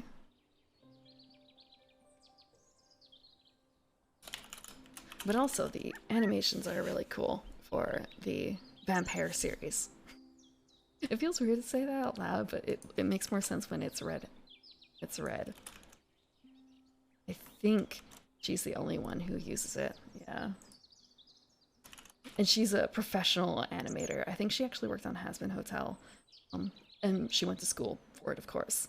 I say of course, like you don't have to go to school to be an animator, but she did the first in the vampire series, I believe is like her senior project. And she has expanded it into, I think six sections for the first season, so to speak, and it tells a complete story through music and animation.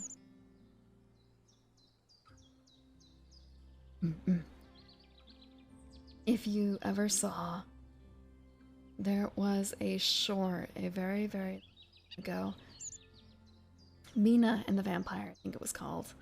And it gives a slightly similar feel to that initially.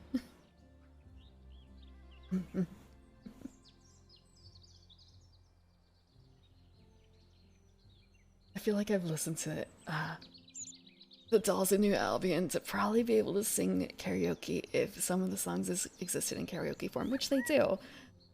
But some of them are duets. There's a number of duets. There's a lot. There's a lot of love stories in there through the generations. There's a lot of love stories in there. Let's see. We have 5 turns left here in the second season.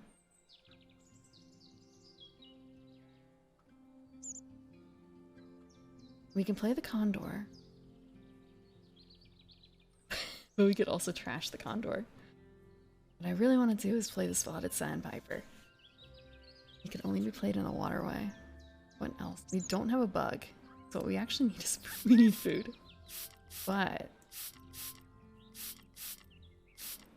wow, everyone needs bugs. We're gonna reroll.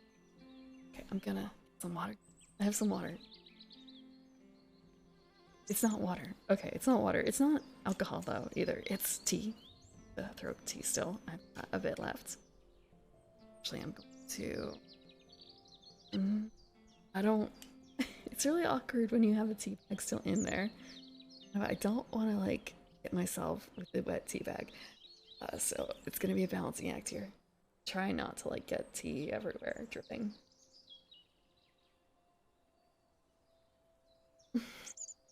Okay, I got some tea.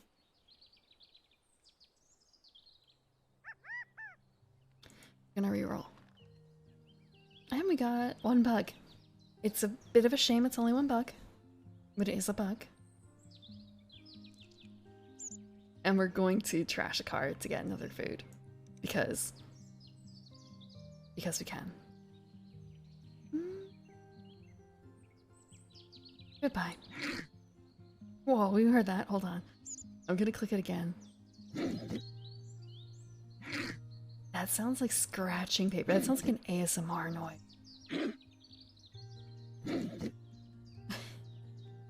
I'm doing fine. I'm having a good week. Tyler. Although it is a bit busy. I still have to finish preparing for later this week, for Friday especially. Finish preparing. On Friday, my singing teacher is having a recital, so I have to finish preparing that. see what else. I guess I don't really have a whole lot of preparing necessary to do for later in the week. Scratch. Okay. And next week, actually, next week I think I may or may not stream a little bit more than normal. I'm gonna be a little bit more free than usual. So we'll see. And also, after Christmas, having a lot more games. I received some presents early. I haven't opened them yet, though. So it's kind of a case of like, there's a selection that these are from. I don't know what exactly it is in these packages, but you know, they're game shaped. Game shaped. So if I open it for stream, it's gonna be a game. It's just a question of what.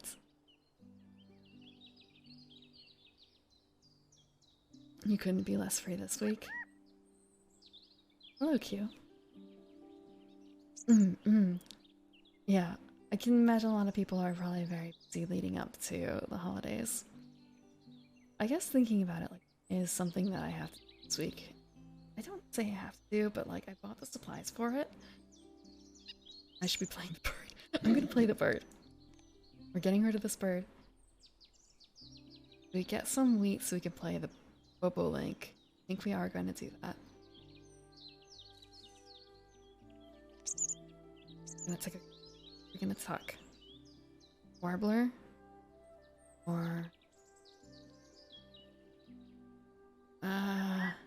Forester's turn.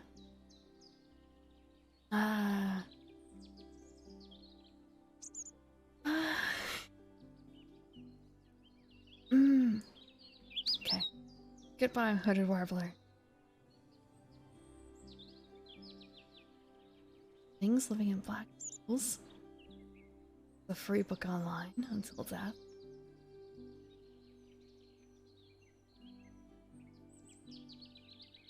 I'm gonna write that. And it's a question mark for death.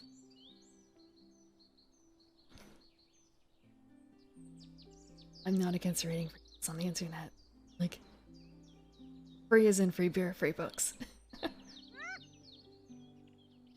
Especially if they're good, like, mobile versions too. I don't know if it's still in style, but for a while there were, like, I guess the concept like mobile books, where they were meant to be read in short chapters. Like, there would be many, many chapters. Broken up into good chunks. So we're gonna tuck this guy. Gonna lay an egg.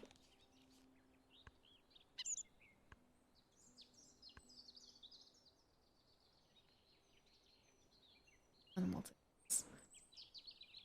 Things living Bible. So kind of a things from so you have gods, but you also have like things beyond mortal understanding that are not gods in the same universe. Let's go paper turn reading or audiobooks.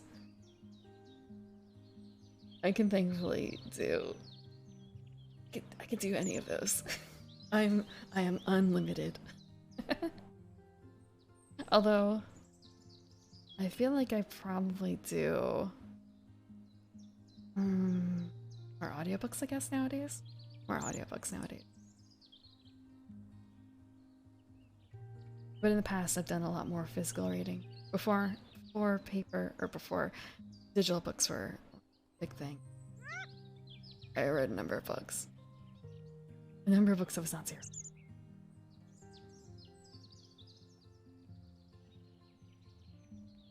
Part of a series with no serial set or.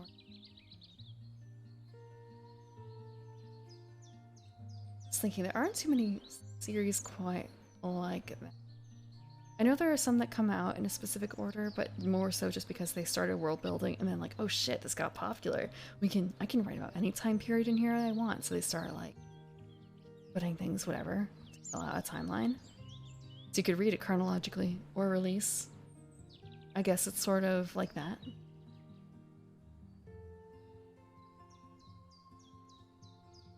Reading tablets are nice. I've gone through a few iPads that way. But also phone. Phone is not bad for being able to let down.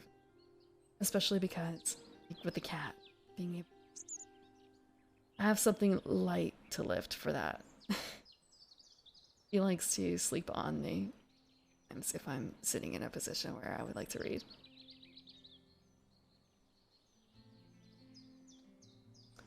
There's always your local library. Always your local library. You know? The books there are free. You can just take them home.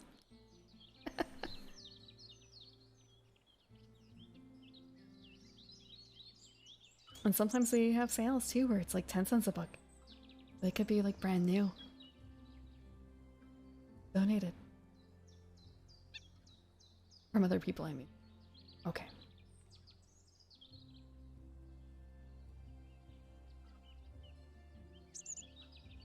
Ah, okay. I'm used to understanding the decimal system. It doesn't bother me. It doesn't bother me anymore. I have learned where to go for the things that I want, for the most part. Aside from when they have like certain special collections. That throws me off a little bit. There are some spots where it's like really awkward. I'm trying to remember. I think it's like the 740s or 750s is where art books are, but also it's where comics are sometimes, unless they have a separate comic section. And then they might even divide it. Is it a young adult comic section or is it an adult comic section? Which is frustrating. And then you just have like nonfiction, which is alphabetical. Maybe you have a special collection for certain things. There used to be one for westerns back when that was popular. Back when that was popular. I want to say, God, I feel old. They probably don't have a western section anymore in most libraries. Okay. Get to choose a card. Oh, white-faced. Is it Ibis? Ibis? This is a predator. Roll all dice not in the bird feeder. If any are fish, gain a fish and cash it on this card. 3 points. If you roll a fish. I am not lucky. And the trivia. White-faced ibises nest in colonies with herons and egrets. Birds of a feather. Certain kind of fantasy, not published physically. That's fair too.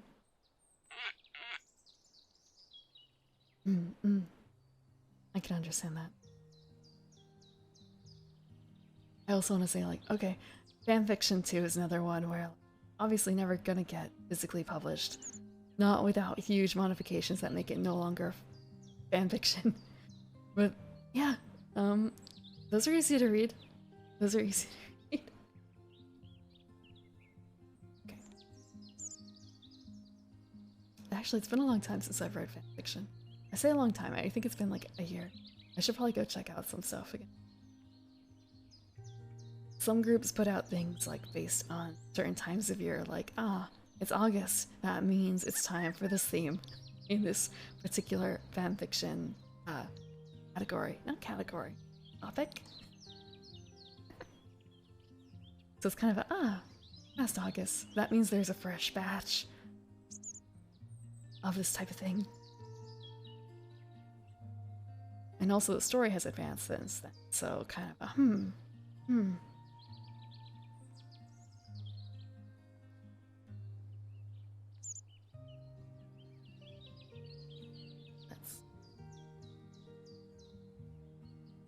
What are we doing? We have 4 left.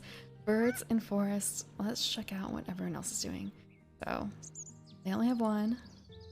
They have none in the forest. And they have 2 in the forest. So if I put another one down, that makes me tied. I also find sometimes, like, I'm checking this a lot, relatively. I want to say it's probably a little bit to my detriment because oftentimes I will focus on winning these and not on other things, which is a problem. Okay. So I actually want to play this. It only costs 1. Only happens when I try. I actually feel like it's not going to happen very often as I don't know how often I'm gonna need to draw with the way that we've been going through things. But it's a bird. But it's a bird. Actually, don't have anything.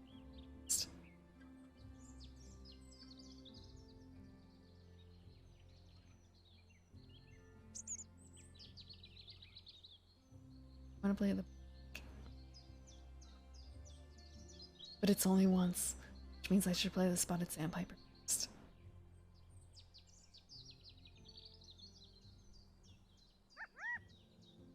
Also nice that it shows up here how many birds are hatched on the bird that we have here. Okay.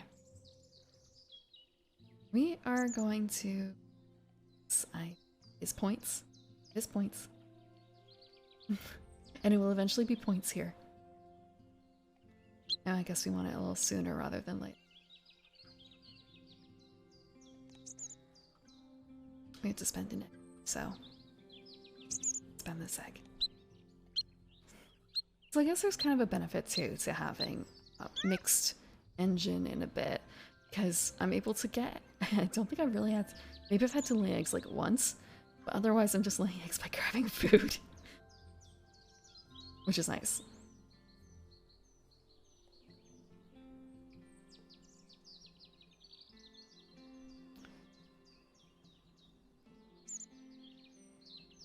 Everybody loves large chests about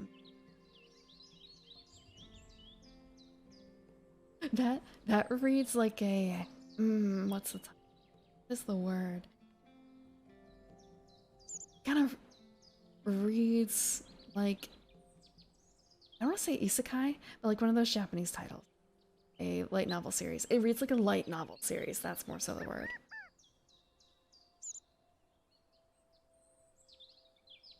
I'm not against that sort of thing. I did read the first instance of, or the first volume. Reborn as a vending machine, I now want the dungeon. It was not the worst thing I've read. And I was for part of a book club. It was put up for a vote, what we should read. And that one, and there were like 3 of us out of like 20 who read the book. And I was just sort of like, wow, tyranny of the majority. Is it called the tyranny of the majority? It's like, dang, you fuckers couldn't even read the book. It happened a few times. Like people would vote, and then like when it came down to actually reading the book for the gathering to talk about it, there'd be like 2 or 3 of us. It was a little rough. But that's how I read, I think, 3 or 4 different books. Mostly in the not light novel fantasy category, but like fantasy general category.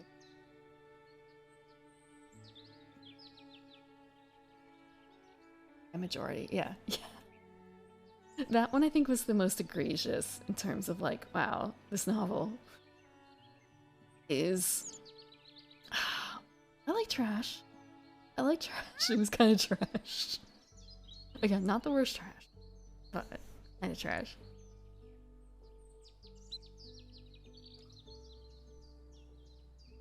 All of a Psychic Grace.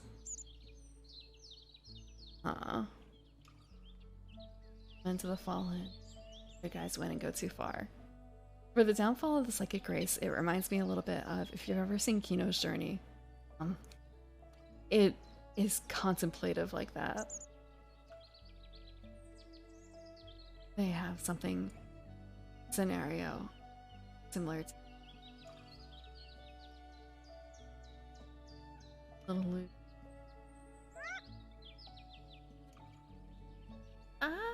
Not all isekai are lewd. I don't think. I want to say, I feel like I haven't come across an isekai that... Wait, no. Okay. It's not isekai. I have read a light novel that wasn't lewd, but it wasn't an isekai, so like, does that count? Lead RPG? I mean...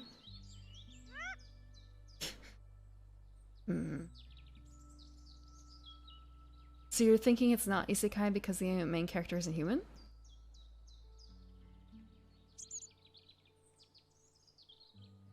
I want to say, I don't necessarily think that's the divider between an isekai and a not isekai. Isekai just means reborn in another world, like reborn in another scenario, being materials, keeping the mental state of what you were beforehand. So was he reborn as a mimic, or is it just happen to be through the perspective? Okay, no reincarnation? Okay, yeah, so not isekai at all, just different perspective. Okay. Hmm.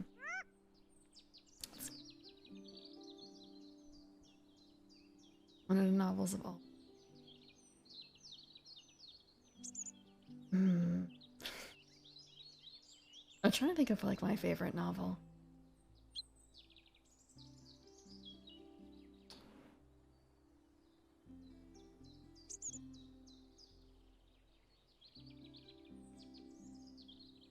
I feel like in a long, long time, I haven't gone back to reread a whole lot. Although, through the readings on some days, I actually have done a bit of that. I very much did enjoy Summer Fireworks in My Corpse. Black Fairy Tale, again, is the same book, though, like, same physical book.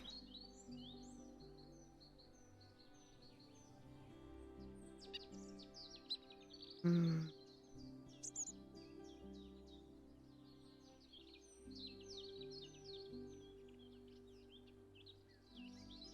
Sorry, thinking favorite. Like, I think I would have to. I have a little bit of a poor memory. I feel like I would have to go down into my library to, like, actually look at my books and think about what my favorite would be. No one even asked this, we're just thinking, like, what would it be?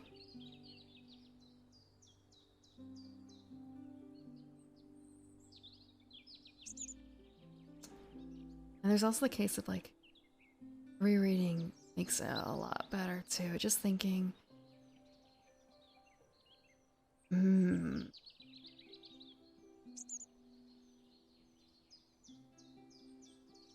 Mm.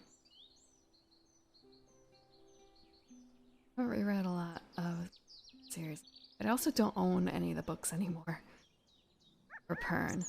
And I feel like rereading may not necessarily be, how to put it, fond memories in the past might be better left there, you know?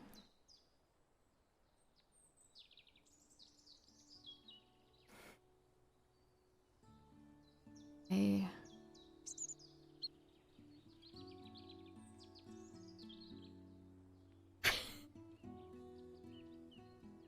Sorry, I'm debating, like, do I just say Summer Fireworks on My Corpse? Do I say there's another one that's kind of haunting my memory?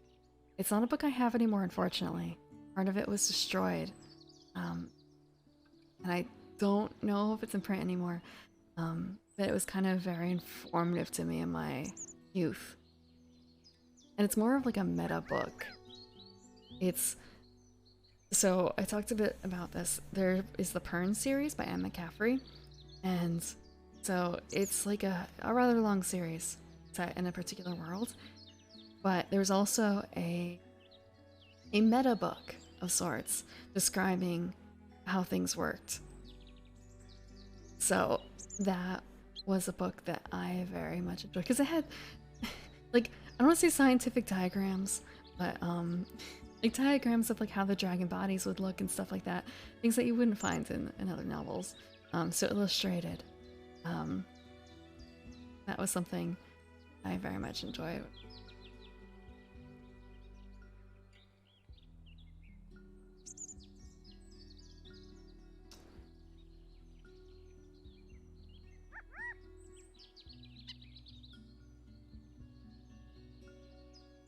I don't read a whole lot of stuff. I've only read.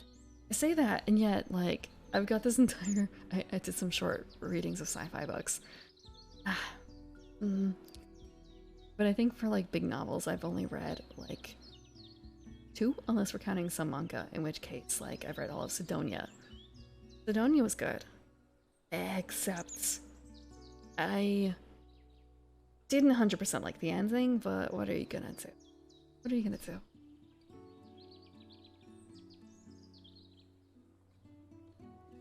Oh, actually, thinking about it, there was one book that I very much enjoyed. Um, The Raven Tower, I think it was. Let me check. Oh, The Raven Tower.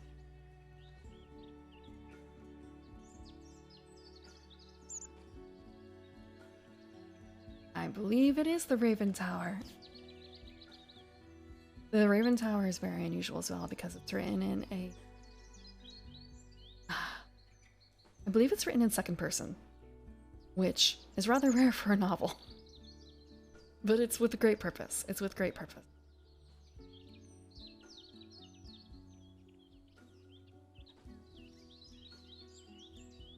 Art for every chapter. It is cool when books do have that sort of thing. I can understand it's probably a bit expensive. Although, maybe a little less expensive than it used to be, like when you had to do actual typesetting. Now it's a bit more free. Hello, Vardine. How are you doing?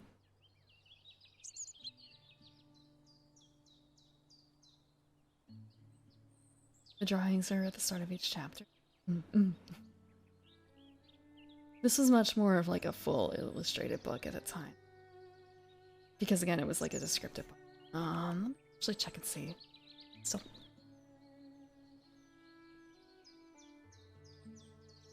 Okay, this feels like a dangerous search. It's a very dangerous search. Okay, so book... List of Pern books. Like, it's not exactly a book.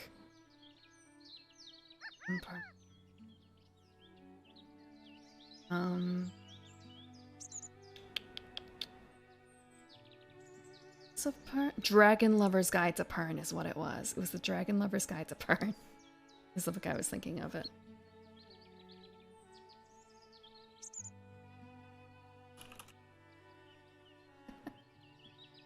Yeah. It had a very nice cover. But yeah, it got mangled by a dog. It got mangled by a dog. So I no longer have it.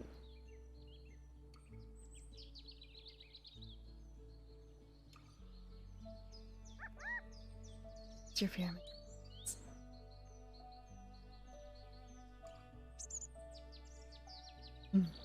It's not every day we have to. I want to say I did that last month by singing on stream, and I'm gonna have to do that again soon. Gonna have to do that again soon. Do we gain food? We gain food. There's only one food. You're looking for the name of the book. Is that what you're doing? It's driving you insane. You want to find the name of the book. Same issue in the past. Like only knowing what the cover of something looked like in a foreign language. Thankfully I was able to find other people who were able to help me figure out what the name of the book was. Even though I described it half wrong. I described the book half wrong. People were still able to help. But then again, that was only based on the cover. Versus you're looking for something that has stuff on the inside. So that probably requires someone to have read it. Or at least flip through it. I want to say there's also like the case of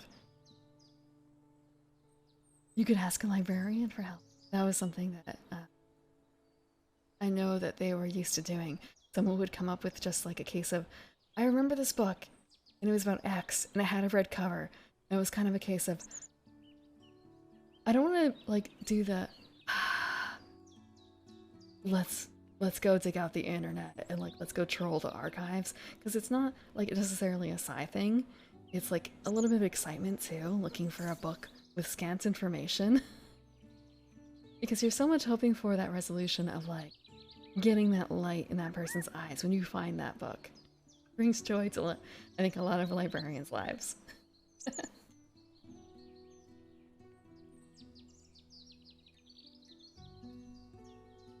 Like on Webtoon. Like an official one. That's cool. Don't actually read on Webtoon. Is Webtoons one of the ones where you have to like pay to get the most recent chapter or something? I know that there are some comic sites that do that. You gotta monetize how you can.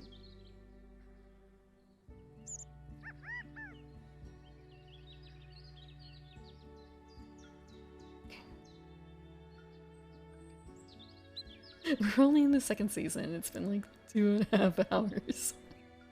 Okay. Let's see. Forester's turn.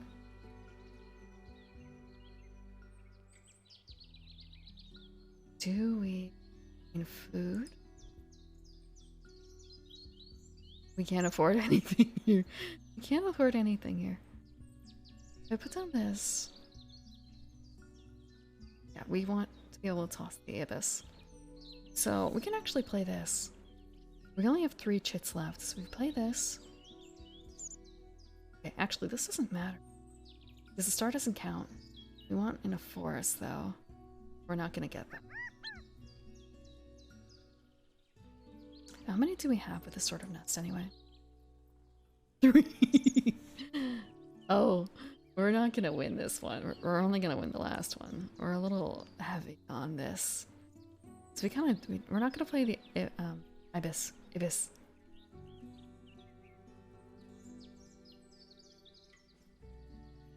You've never run into a paywall? Ah, so is it also like a time thing, I wonder? Stone Song? That reminds me. I was really surprised that one of the very first webcomics I started reading a long time ago is still actually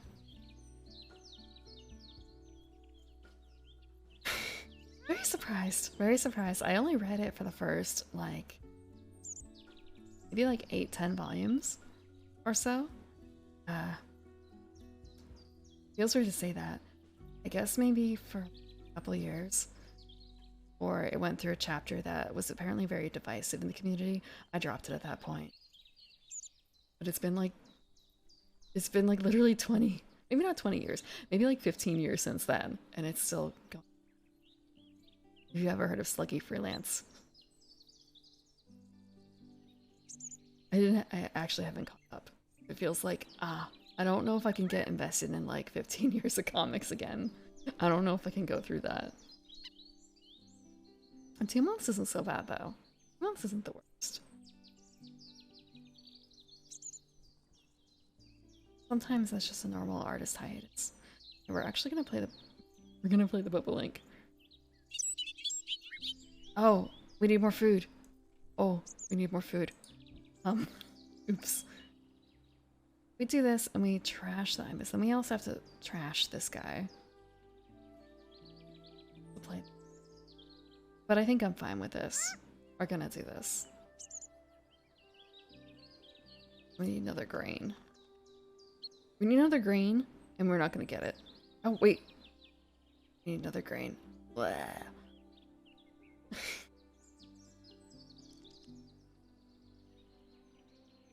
However, we can overpay with something else. We're gonna trash this. Goodbye. I want to say I'm gonna peek because we're gonna be trashing this food. I'm gonna peek at whatever else has, so I can. This guy goes next. Actually, I don't know what's in his hand, so it doesn't really matter. Not really. I can't really affect it. If I've been paying attention to what he's been picking up, I could have fucked with him, but I didn't, so I can't. Shame. If only I were paying attention. Mice is actually rare. We're gonna go with the berries. Simplicity's sake. We're gonna tuck. All we have left is the Bubble Link. And we're gonna lay an egg. Yep. I was clicking there because normally when you lay an egg, you like click to lay it there.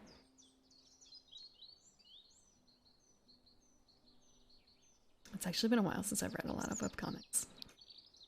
There are a few that I used to check up on that used to update weekly, which was really surprising due to the quality they are that they managed to put out a new page weekly. They were so close to the end too. I guess I probably just have to catch up and read up to the end. It's probably done by now.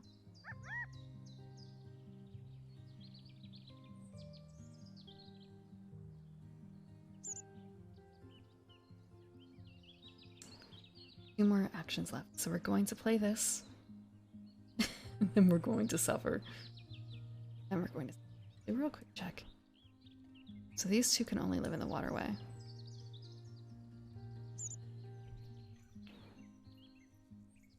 We're gonna play. And we're gonna overpay. We're gonna overpay.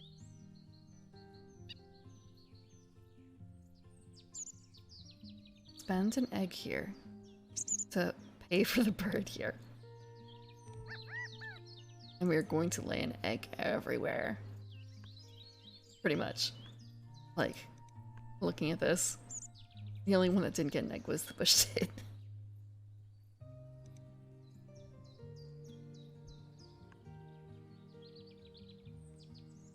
I'm trying to remember, there used to be a site for webcomics. I don't know if it still exists. What were some of the really old ones? I remember the name of the title of one of the comics that I read, but I don't remember where it was. Also, it's a very, I want to say, it's a common name. And again, this was like ages ago. It finished. It actually finished. This comic, it met, I don't want to say a happy end, but like the writer was happy with. It was like a daily strip. And it wasn't on a standalone site like questionable content. That. God. Keen Space. Keen Space. God, it's been so long. It's been so long since I've looked at Keen Space. I guess it still exists.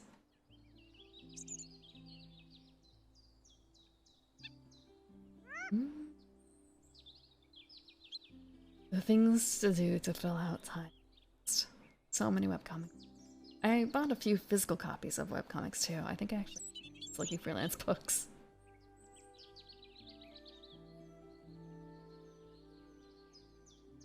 And a few others. Some of them I've gotten signed. I think I have a Sluggy Freelance copy signed. Blush from it. The Bun Bun.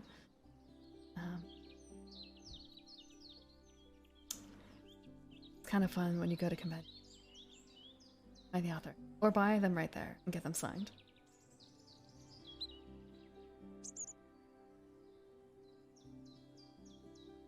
One more turn. I don't know if there's actually, you know what? All I can think of here is like, we're gonna draw. We're gonna draw birds. We get to draw two. And then we get to draw another one because Spotted Sandpiper. So by doing this, we're getting 3 cards, actually. I could take all of these. Take all of them.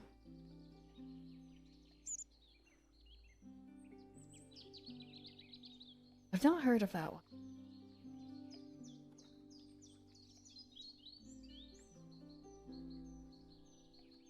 I'm gonna say for traditional comics, I don't. It's not that I want to say I haven't read. I have read it.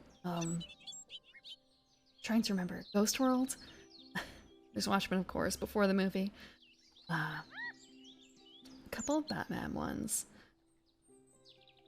It feels weird to say that and not name them.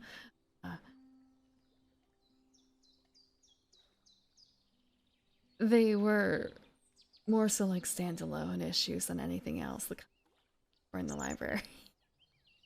I think I have Mouse down in the library. I may have also tossed it because that's another case where I don't need my own physical copy. I can in most any library, I feel like, for Mouse. It's well regarded. Same thing with Ghost World, actually. And then I have like a bunch of I don't want to say super indie comics, but kind of indie. Maybe I shouldn't call them comics. They might prefer the term visual novel, you know. Like, I've got a bunch of Jeffrey Brown comics still. And some of them are more like ash can style. And I think I have a couple of ash cans too. I have a couple of ash cans. Like zine style comics from stories.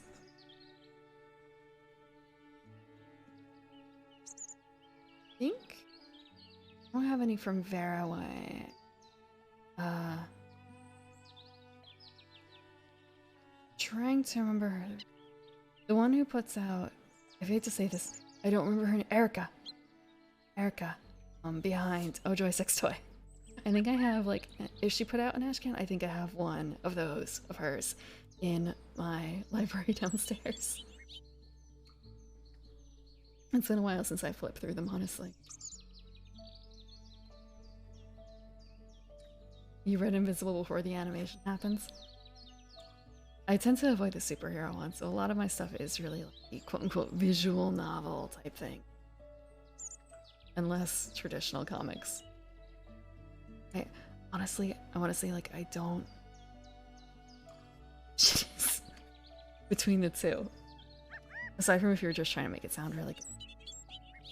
It's like, maybe the seriousness of it, and how, if it was serialized or not, might determine whether or not it's a comic versus a visual novel. But then there's things like, trying to remember the name. Is it Messages from God? Will Eisner. What is it? I'll look up Will Eisner. Contract with God. A Contract with God and Other Stories. Like, when you consider that, so where does that come into play? A Contract with God, it's really good. It's really good. I'm rather glad I picked that one up. It's a bunch of stories set in New York City. Telling a story of the people who live there. It's sometimes depressing, sometimes uplifting. Because not all stories have happy. And time is cyclical. Earthsea Cycle series? Also all of Calvin and Hobbes. I've never really gotten into Calvin and Hobbes. I feel like I skipped over. Maybe it might also be a case of, like, when I was younger, I want to say... it feels weird to say, like, I don't identify with, like, little boys, but, like... not so much. Not so much.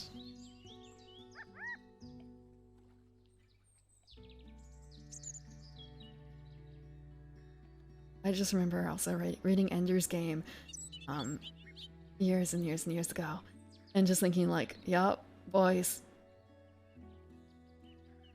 Boys. This is a story for boys. I was not, I don't want to be like I wasn't impressed, but it was just sort of a, yeah, it's not for me. It wasn't like I was forced to read it, I just had the option to. I think it was a case of, some people had it as required reading, so it's kind of a, oh well, since the book's right here, might as well give it a go. Other people are reading it. And they seem to enjoy it. But then again, they were young boys, so of course it would appeal to them.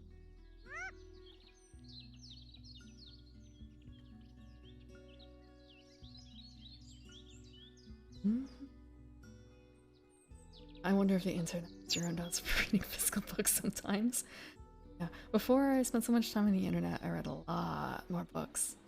But I also had access to a lot more books. Okay, I'm choosing 2 cards. I need to choose 2 cards. I have no food, so I'm gonna choose... that's a good noise.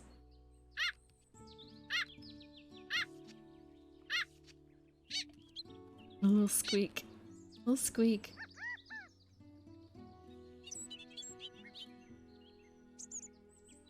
Sorry, for a second it was kind of like, do I hear it when I hover too?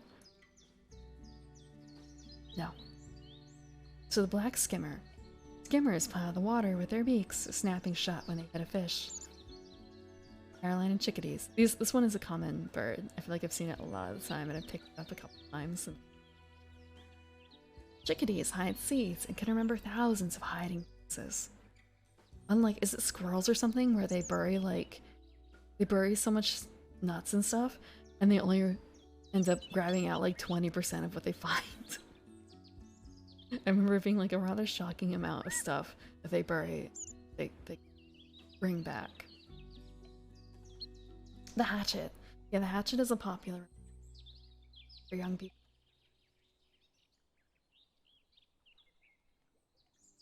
I think that was one of those ones where, for me, it was a summer reading choice. Although, whenever I had a choice for that sort of thing, I would end up usually reading about stories through the eyes of animals, and not so much through humans. Although I think I did read My Side of the Mountain that way. And I wanted to try sassafras tea, and then I found out, like, that's poisonous. It's not necessarily something that you want to make at home. Okay, the flycatcher. These birds avoid competition by focusing on insects high up in trees. You ingest poison every day to build resilience? What poisons do you ingest? You just make like a little cocktail of poisons? It could be a literal cocktail. Alcohol is poison after all. Weeds in your garden? Just because it's a weed doesn't mean it's poison. You can drink... I think you can make dandelion tea, because like you can eat dandelion leaves. That is perfectly valid. Mint is a weed. Yeah, people eat dandelion leaves. Dandelion greens. It's sometimes I don't say it's a delicacy because it's still a weed, you know? But yeah, no, dandelion weeds are served in some places. You can eat them. And mint, again. Mint is definitely a weed. I don't know about certain forms of grassweed. God, people wish. Actually, I guess that's true. Like, if you think about your ye old standard lawn grass, that's not a weed. That has to be, like, manicured. It takes work in a lot of places to maintain a lawn.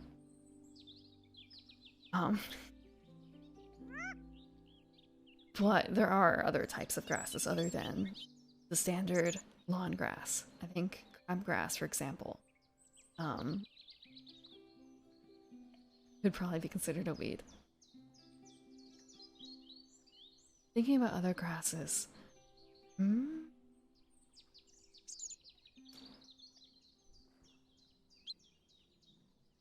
Chives, I guess? Like, would you consider that a grass?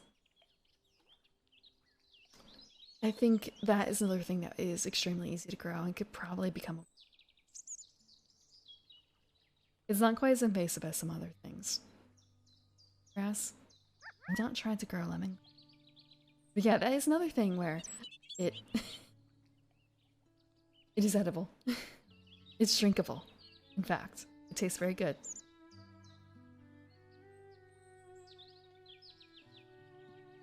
For some reason I think of lemongrass as... Let me look. Yes. Is it kind of... okay.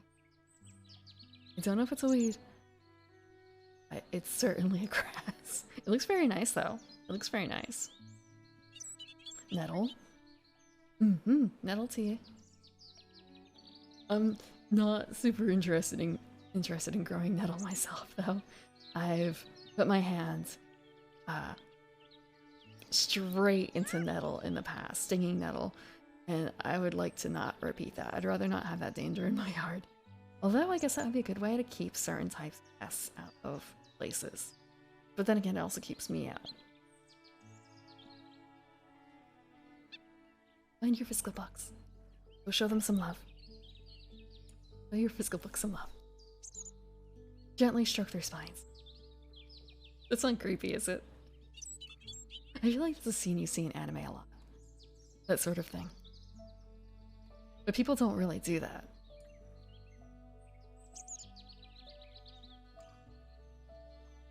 Boil it thoroughly? That's fair, that's fair. There's a couple other things that are poisonous unless you boil the shit out of them. Like there's poke berries, poke plants. Where you can make a pie out of poke berries. But you have to very, very thoroughly cook them, otherwise you're gonna get sick. So I guess if you're desperate, you could have them. I don't think they particularly taste like super good. I don't know if it's worthwhile.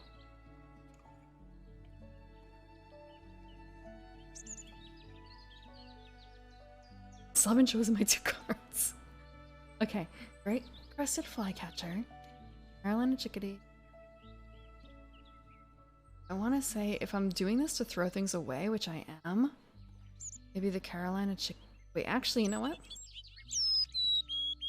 I'm gonna take the chickadee because I want to keep it. I forgot that we actually get a 3rd card.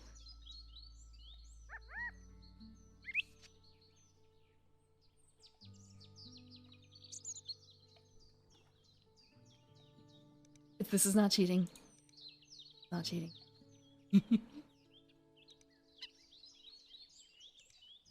Okay, I'm just double checking something. Like, can I see what kind of food that they have? I can't. But also something I just realized. So, I can see what kind of actions people have taken this turn. Because what you do in the physical game, when you use the chit from the action, you actually place it in the row that you used it. So I can see that, oh, this season, they have only placed 1 bird down.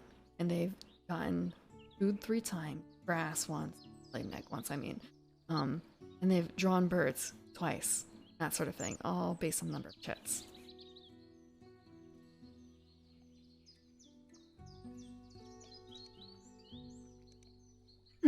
Oh, this is cool too. I didn't quite notice this either, being able to see. Oh, I can see their food. The food is over here. And also the number of eggs. I played this game like at least half a dozen times now. This is the first time I'm really actually looking at this section. So,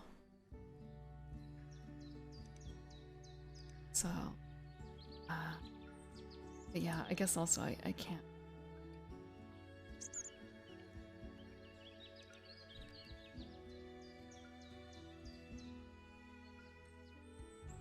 Back up. I'm taking these 2. I'm gonna draw one from the deck. The rose-breasted grosbeak. Gain 1 grain or fruit from the bird feeder if... Huh. Excellent. It's also really cute that... Ooh. Oh. Oh.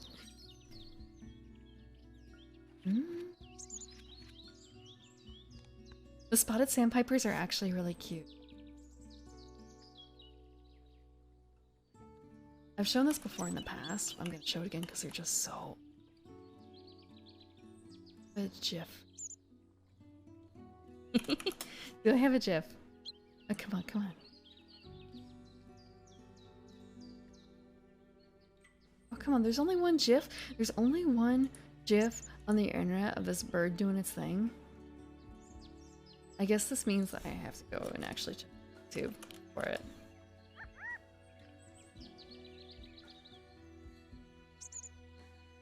Just real quick so we don't end up annoying noise. I swear that there was like a really cute video I found where I had multiple birds doing the move. Unless that was a different bird. It's entirely possible that there's another bird that does a similar movement.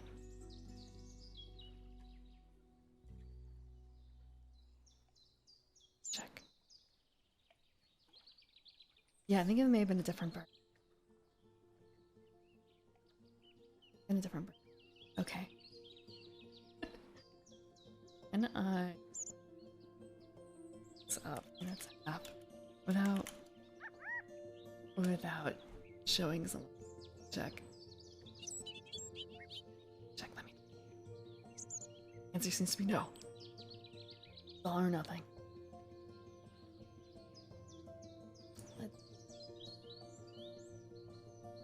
So we can see this bird.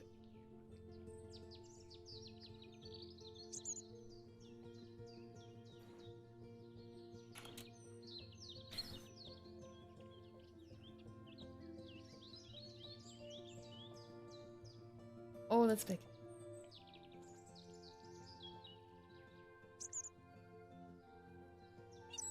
Oh. You're gonna drop it below. Yeah. This is the spotted sandpiper. It's not the cutest one that I've seen doing movements, but it's still pretty cute. Still pretty cute.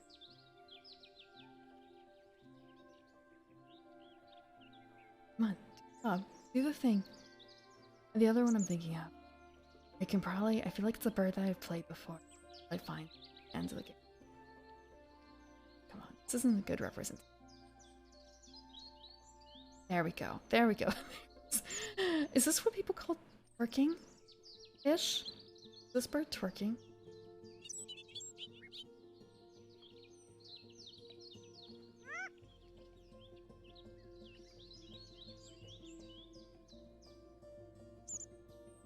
Let's not label it with human terms.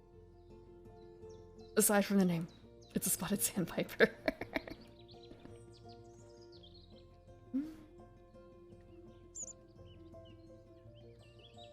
Diary. I've never read Diary of a Wimpy Kid, and I've only read like 1 or 2 Goosebumps. I was too much of a coward to read Goosebumps. It scared me. I know they're not like, to a lot of people they're schlocky, but like I had an overactive imagination. I still do. I think. A dabbing bird? Yeah, that's the one I'm probably thinking of too. And they kind of like synchronize. It's really super cute. I remember my sister showing it to me once, like a video with a bird. And again, I think I found that same video or something close to it playing this game because they had a section in the trivia. Sometimes you just gotta see it, believe it. And they start describing actions. Like, the bird is kind of doing it here. But I feel like it doesn't quite live up to the video that we just saw.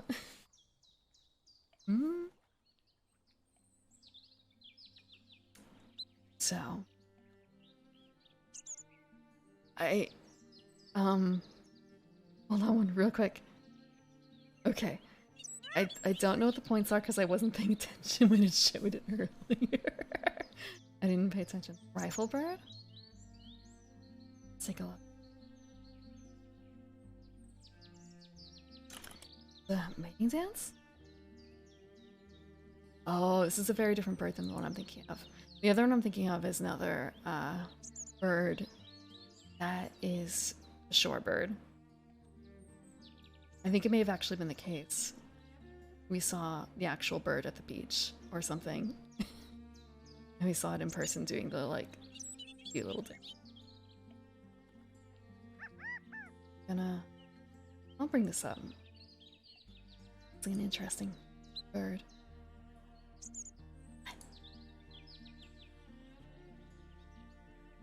Oh, hello Deku. Are you streaming twice in a day? I remember this morning watching you playing Final Fantasy not 14, Final Fantasy 7. Hello, thank you for the raid. I guess it... Oh, we're playing Wingspan, and we're watching birds. We're bird watching. We are respectfully watching this bird do its mating dance.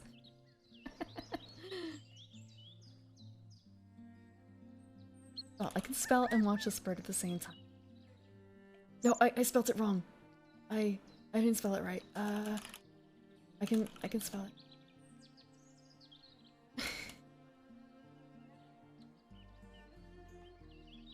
Oh, you were playing Corpse Party. How did that go?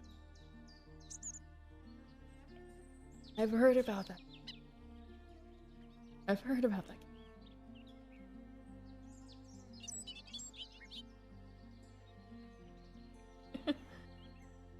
Hope you had fun.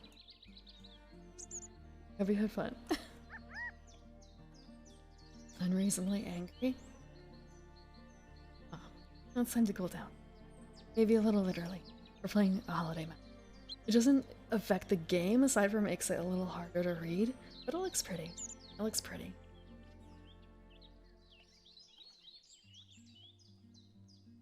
Mm-hmm.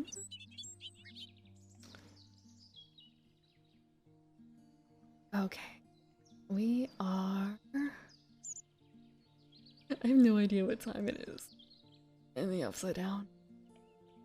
Then again, This is kind of late. But not that it bothers me, I did just wake up like 15 minutes before stream. But it's a bit awkward for me. Same, sometimes. Rose-breasted grosbeak. Great. What was the plan? We had a plan. A plan. We're building a reserve. I swear, normally I don't take 3 hours to play this game solo. I can play this game pretty snappily if I want to, if I choose to. I am simply choosing not to. And also, like, we're stopping to. We're having a nice drink of tea. Cats are making noises. We need food. It's our #1 priority. We need food. So, just looking at what we have in our hand versus what we want to end up playing. Looking at. So 3 to 5. We have 2 birds in here. We want a 3rd bird so we can get our weird wetland scientist. A weird scientist. But that doesn't look like it's gonna happen because we actually chose 3 birds that are all forest.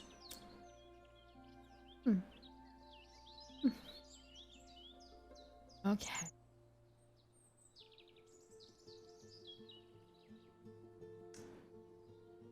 It's a case of like, what do I want to toss away? What do I want to toss away?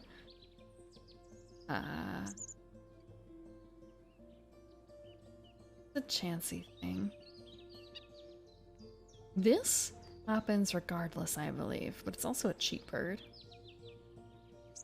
I find that I often kind of fuck that up and go for like the less expensive birds. Let me check the price of the birds that I currently have. I have a 3, a 4, 4, 5, 2. Maybe I should go for a higher price bird this week. Higher point bird. What? Want to. This is nice though, having the choice, but it's also expensive food. I want to get just a little bit. Actually, we can almost get all the food here. We can almost get all the food. I'm gonna gain food. Get this. I guess I have to make a choice, actually. We're gonna discard. Wait, can I? I can't discard this. Can I? I don't think I can. It wouldn't be super helpful. We're gonna discard this guy. And now we have to make a choice. This or this. We're gonna go for the points bird. We're gonna go for the points bird, especially because neither of these help us in terms of the bonus. So we're gonna... And we're going to tuck this guy. We're gonna tuck the chickadee. Yeah, missing books. Yeah, I've lost books too.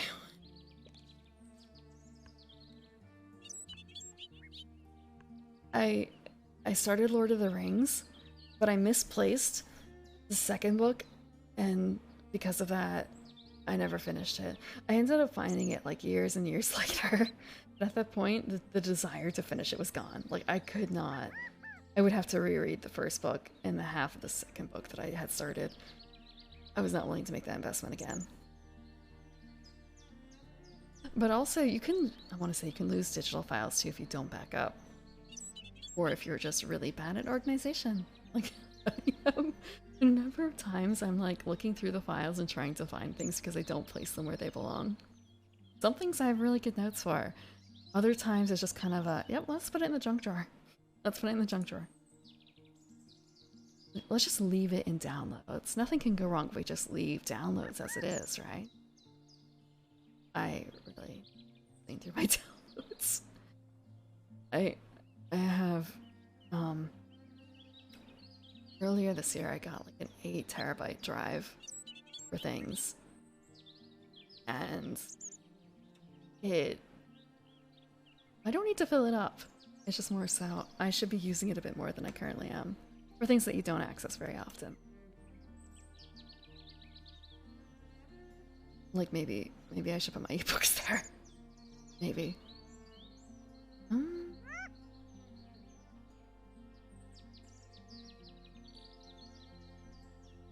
The idea was to put this down, but we still can't actually put it down unless we get more food. And no one's gotten food? No one's gotten food. The other option is this. We could get more birds. Get more birds. None of these again fit what we're looking for. None of them have the right type. So what we could do is we could draw from the deck. Depends. These are looking at the power stuff. The card from your hand behind this bird if you do lay an egg on any bird. The card from your hand behind this bird if you do gain an insect from the supply. Okay. Feeding. And then all players gain a grain from the supply.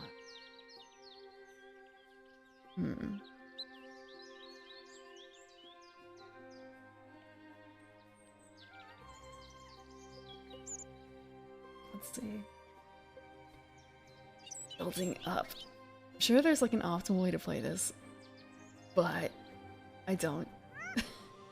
I don't. Oh, that's true.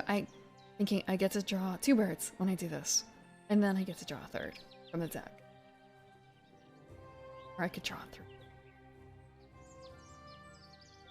Actually, I think I'm going to do this. I haven't really had an issue with eggs, which feels a little strange.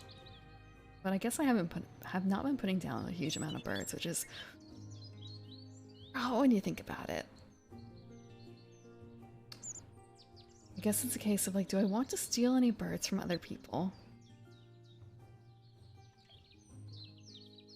I don't want to take the crossbill away from other people, because I gain from that as well.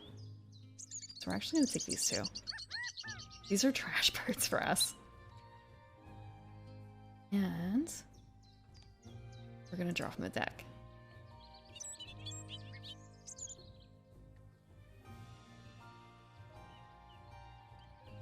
A blue-gray gnatcatcher. When activated, we gain supply. Gnatcatcher's breeding range is steadily shifting north with climate change. Another one of those depressing bird facts. Depressing.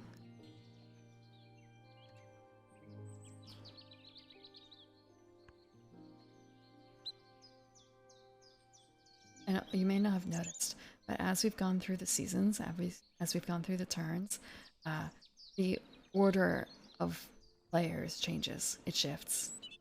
There's actually a first-person bird token in the physical copy of the book. I think it's just a big bird token. It looks nice, but it's not like the best. It's not the most impressive first-player token I've seen. It's not the most thematic either. It's just a nice token.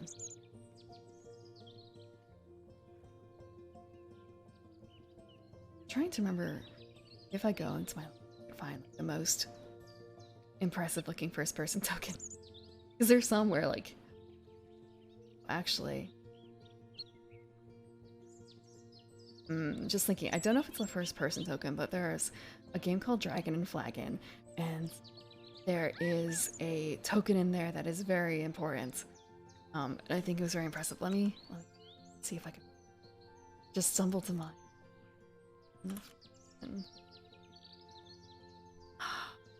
Dragon Flagon's a really cool game too. I don't know if it'd be quite as fun. It's really fun to play in person because you build little bits of terrain and it's literally a PvP free-for-all where you're all players in a fantasy world having a bar fight. So you spend actions like jumping up onto tables, and you can pick up little mug figures to throw at other players. And there's chairs and stuff too. Like little bits of terrain.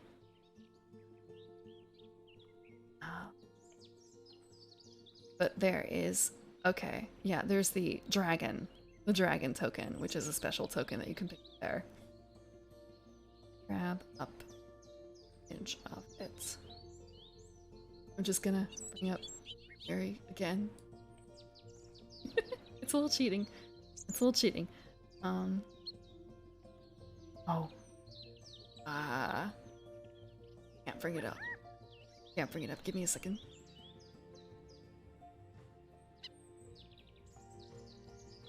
Doesn't have a copy. Or the flag. And the flagon is like one of the bits of it. Let's see instead. Yes, this will do. This will have to. This will have to.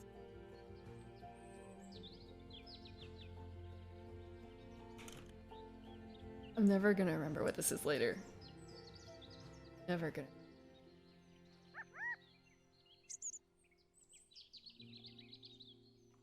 Flagon. So everyone has a distinctly different playstyle too, because you have different character types. You have paladin, a monk, you have a fighter, and all have special abilities. I believe there's also a chandelier. Actually, is there a chandelier? There might be a chandelier, I think. Move that you can do. And different types of moves have different time costs. You can see around the edge of the board here, the numbers. This is how many turns that there are in the game. Basically, the bar fight starts at 0 or 1. I don't remember if it's like a 0 starting array. And after 20 turns, 20 spaces, the cops can come anywhere between turns 21 and 24, which is why it's hidden with the little timepiece. Thank you. Hello. Hello, Moxmoo. How are you doing? What were you doing? Thank you for the raid. We're just chatting? What are you chatting about? I am nominally... You were dropped here by a goblin. I haven't met too many. It's nice to meet you. It's nice to meet you. So I'm nominally playing a board game called Wingspan, but I'm on a tangent right now with another game. I'm talking about Dragon and Flagon. I was talking about first player tokens, because the one in Wingspan, the physical copy, is not quite so impressive versus like other games. And I was thinking about the Dragon marker and Dragon and Flagon. But Dragon and Flagon is a really fun game to play in person. Everyone picks a different character. You have different moves depending on the character that are thematically appropriate. You can move terrain and use it against other people. Yeah, go take care of what you need to do. And thank you again for the raid.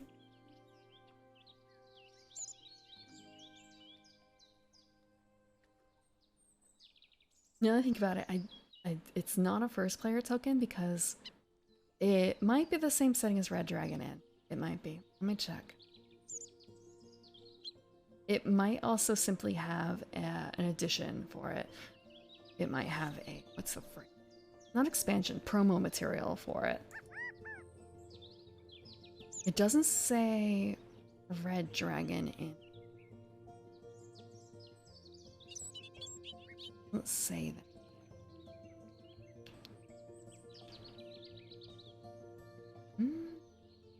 Check. It counts as an expansion? Secret Room and the Brew That Is True. But yeah, no, I don't think it's Red Dragon. But again, I could be wrong. I'm not familiar with Red Dragon, actually. I think I do have a game that has promo materials for like Red Dragon type stuff.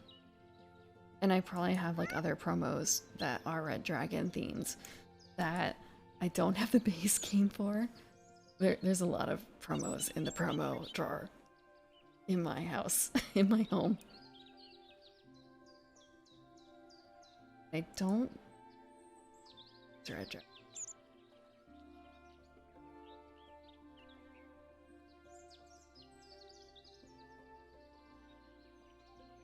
Gonna get a free stretch. I actually really woke up earlier. I woke up. For those who don't know me, I am a night blooming elf. I'm a garden elf. And I come out. So I just woke up before stream. It's not an uncommon theme.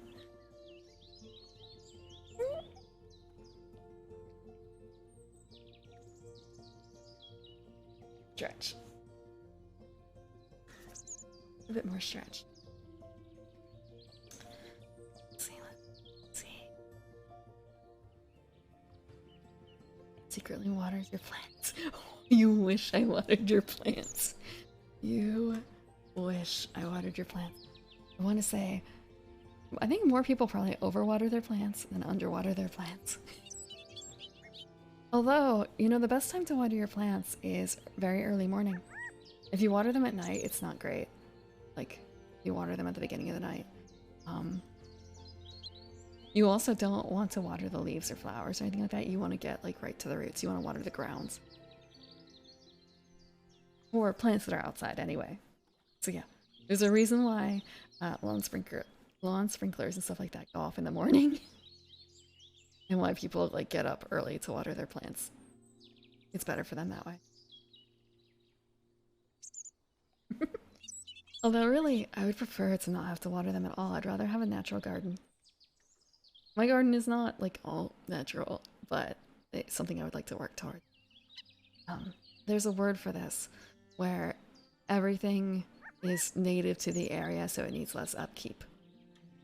I don't remember what the word is though, which is kind of bad because I'm a garden elf. I should know this sort of thing.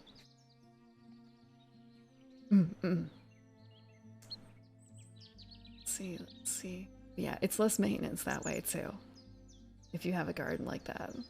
Otherwise, like, you're trying to upkeep a plant that needs like a shit ton of water, or it needs to be dried out, or you have to pamper it because, oh no, it's too cold.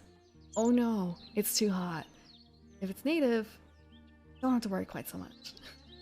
Don't have to worry quite so much. And also the case of like not dealing with invasives either. Yeah, don't want to bring invasives into your garden. Don't plant mint. Don't plant mint in the ground. Do not plant mint in the ground. Indigenous? That is a good word for it too. Indigenous native. Both of those work. But there's like a word for that type of landscaping. Because it's... I don't want to say it's popular. I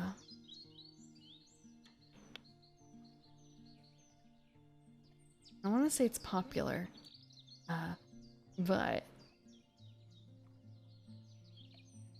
it's something that I've been keeping. Natural landscaping is another way of putting it, I suppose. Natural landscaping, is another way.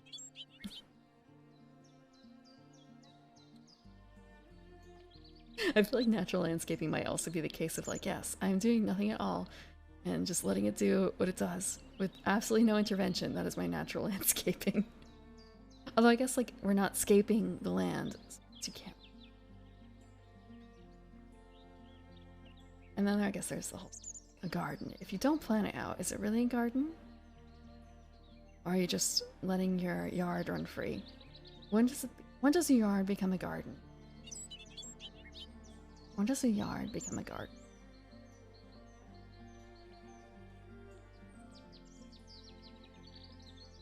I had a plan, and I forgot what the plan was. Is it the garden equivalent of it is what it is? For the yard? Probably. Probably. I feel like I just saw a discussion about this too. Talking about like, yeah, this is a yard alright.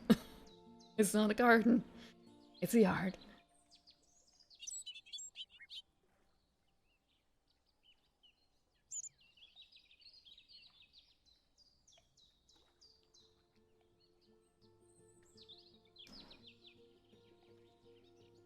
I have so many cards now. We have a max hand size of there. Max hand size of 5. So let's see. What are we doing? We have 4 spots left. And we have 0 of these funny nests. Funny little nests. Who actually has any of these? Okay, they have 3. We're not gonna catch up. They have 1. And they have... Okay. Actually, just a real quick check as well. They only have 1 Elephix on the ground. This person has 2. Person has 2. And we have 4. We have 4. Although stars count? Stars count. Oh, we need eggs. We need eggs in it. Okay. I wasn't even counting that. It doesn't matter how many of the birds we have. It matters the egg. I've actually been like completely ignoring that part of this.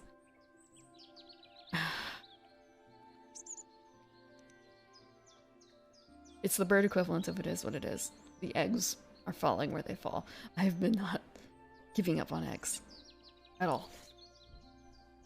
I have 7. I have laid eggs so infrequently here.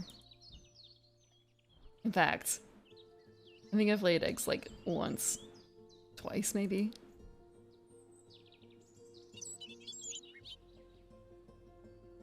So I'm just gonna ignore that last one and go for points. So if I do this, that'd be nice. That would be nice. But again, we don't have anything for...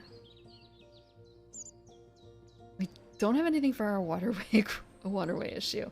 It's gonna come back and bite us later. We just need we need 1 more waterway only bird to get 3 points for that. So we still can't play. We can't play this guy. We need more food. We need more food, and we can't actually play any of the rest of them either because we don't have the food for it. So we're gonna... I just keep trashing birds. Also, I have like 5 points right here in birds that are talked about. Okay. It makes me feel a little better having like that, but I've just... It's everything on the bush tit. Preventing everything on this bush tit. This bush tit is doing so much heavy. You know what? This sucks. This sucks. We need an insect, and we can't get one. We've been spending a lot on food that does not work for what we need. It's quite wasteful. And discard. This is swift.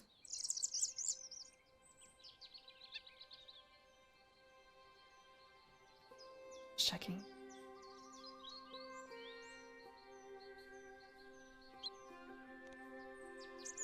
And I choose.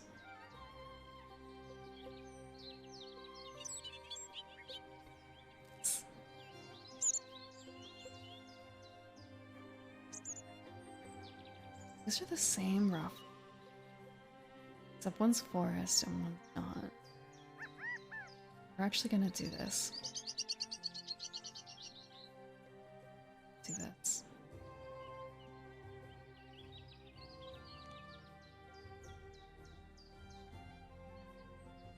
Lay an egg on current bird. Okay. They're doing a lot of lifting for the eggs too, honestly. I should probably get to spending those. Should get to spending those.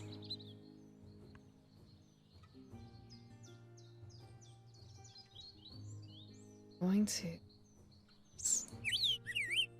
And we're gonna overpay on...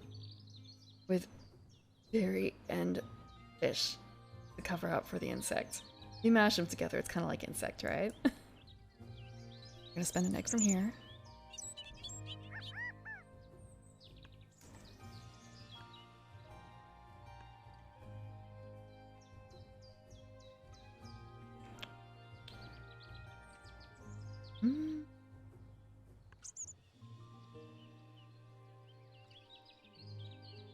don't know if we're winning this. So I'm playing this with 2 hard AI, which are in beta, and our pigeon pal here is normal AI.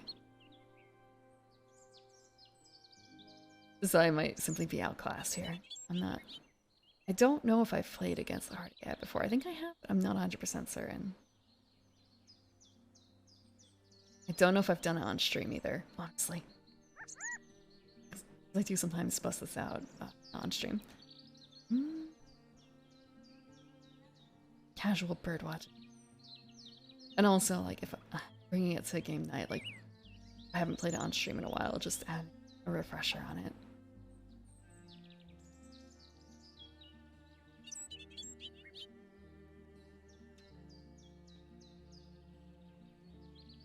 We need food. This way we get too dedicated and we don't have to spend any cards for it, but then we tuck this? But I'm fine with tucking this, actually. I'm fine with tucking this. We're gonna grab 2 and we don't need fish. Actually, hold on. I didn't check. We're gonna put this low. So, depending on what we pick, it's not actually what we want necessarily. It's kind of weird to say, like, the type of food that I grab doesn't super matter. Yeah, it does feel a little weird to say that.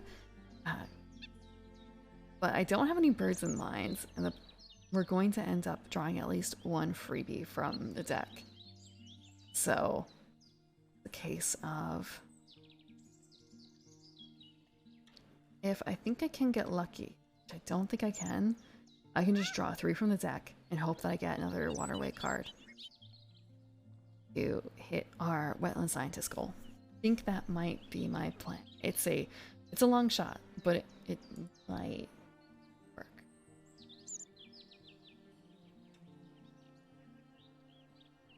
But to do that, I need to finish gaining food. Which was a case of, we're gonna take this to get away from other people. I feel like we've had a lot more issue with wheat. And...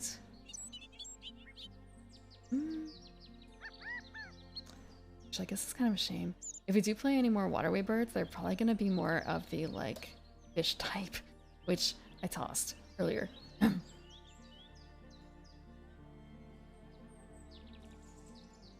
Okay.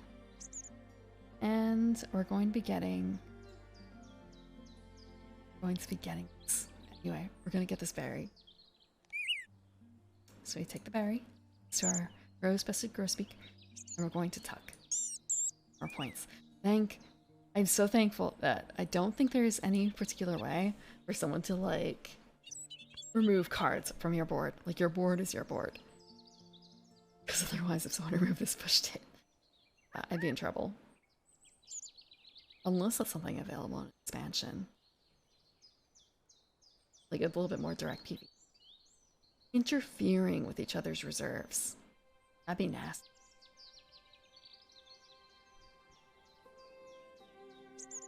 And we have 1 action left. That action is probably gonna be to pick up birds. It's probably gonna be to pick up.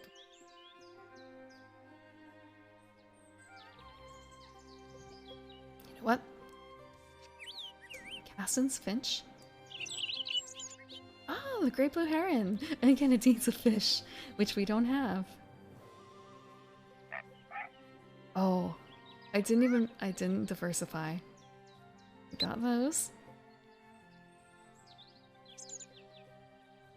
Draw 1 from the deck. And a pygmy nuthatch. Really cute. It sounds like a mouse, actually, doesn't it? Or what I would imagine a mouse to sound like. I don't have a huge amount of experience. Okay. I'm in second. That's not the worst. I only recently fell.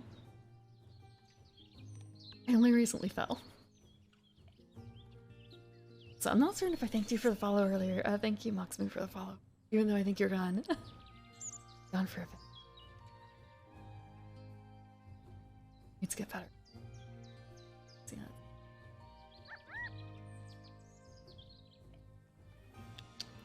I can vastly overpay for this. No, I can't. Actually, I don't have enough food. I don't have enough food.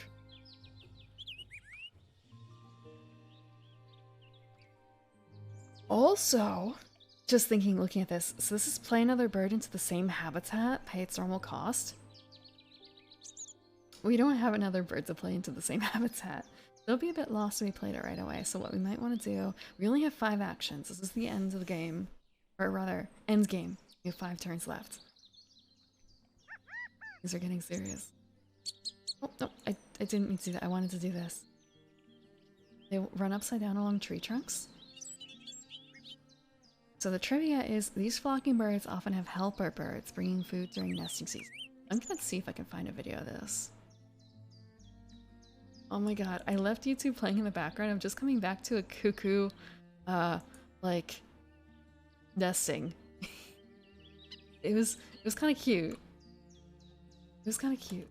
Just not much.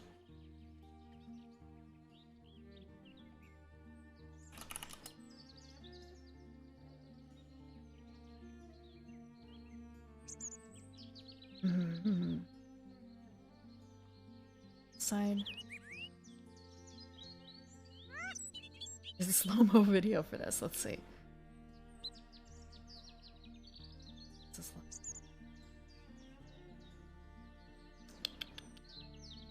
You say upside down.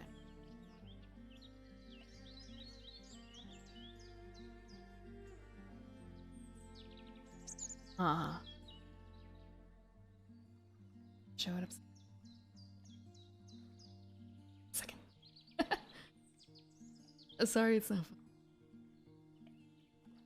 They really do run along the trees. This video has way too much in it. Okay, this is a better video. It's also like 4 minutes. Jeez.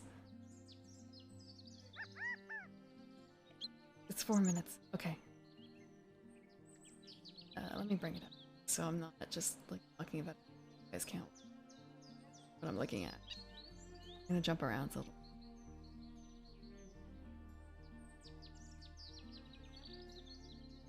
I'm impatient. Show me the bird. So you're talking about this? Yeah, that's a little disconcerting.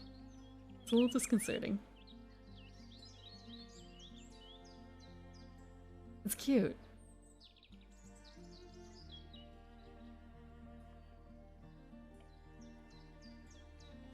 A little dizzying.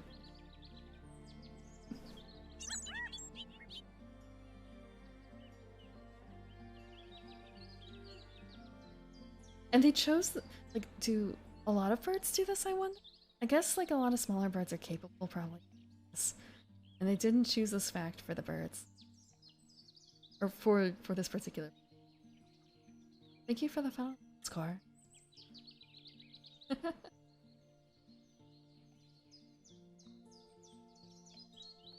Tree creeper?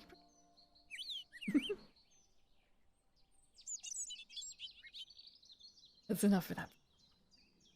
But thank you. Thank you. Is it okay if I can see that?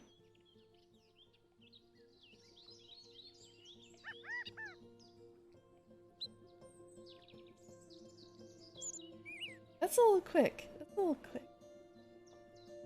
And also it's kind of a, like, adopting? Adopting? It's just, initially it's kind of a, but wait, I'm way older than you. Way older than you. How can you adopt me?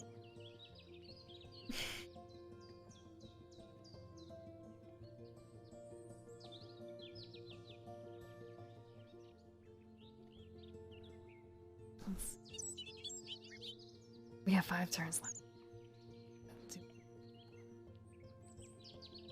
What do we...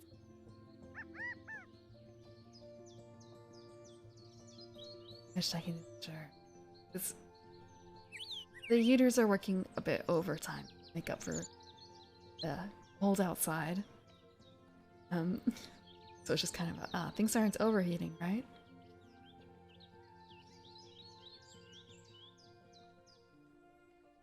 Five turns.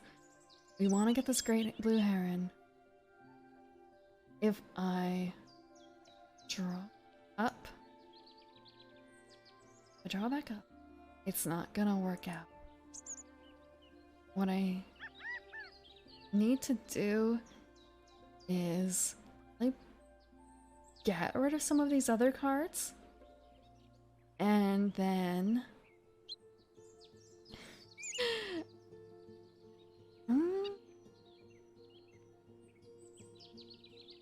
kind of wish tracking could like track one of other like special things, but I don't think it has the power to do so yet. Just have to settle for like for thinking. Let's see.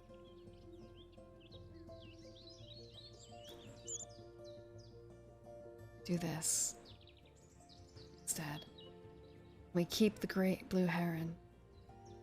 We're gonna make that our final play, I think. Trying to get the great blue heron with the friends that we can afford, which might be the bigger issue, to be honest. Oh, this looks cute. This looks nice. A purple gallinule. So all players draw. It's another one of these. It's another one of these. And it costs a berry, a grain, and anything we want. We have a berry and a grain, and we have a grain. We have no food for this guy. But if I just focused on it and hope that the other one doesn't get picked up.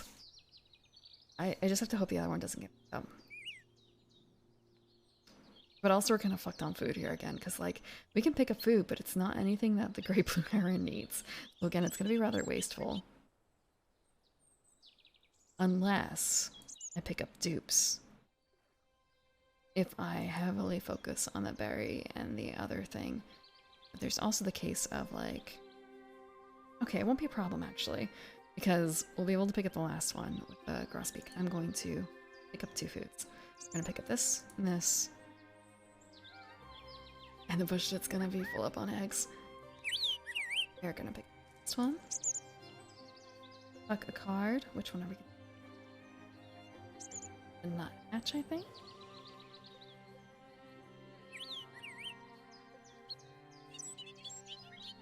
We're going to take the nut hatch.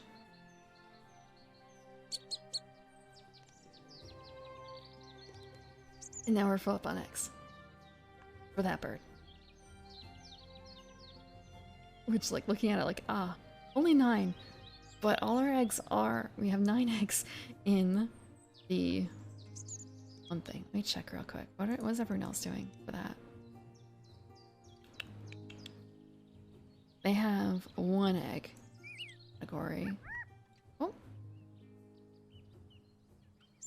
They have... They're actually putting... Oh, this is me. This is me. I was gonna say, wow, how the hell do they have 9 eggs in there? They're tying me, and then it's kind of, oh wait, that is me. So these people have... The duck has 4 eggs in that category. And this one has... Oh, wow, okay. It's a lot of eggs. But it's not in the right category for that. So, I'm winning that. Super sock looks cute. Cute is not the right word. Regal. Just looking at these other birds. The animations on... It's nice that you're able to see the animations of the birds that other people play. Because otherwise, it might take you a very long time to see them all. Granted, the idea should also be to play eventually all the birds, because then you get to add them to your reserve at the end. But, again, it's going to be a long time coming. A long time going.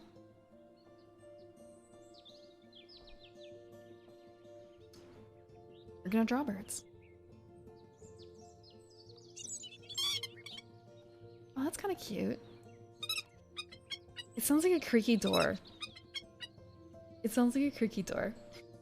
A door to a house. Or maybe a shed. A squeaky metal one. In, perhaps. I'm just gonna click these so I can hear the noises. Don't mind me.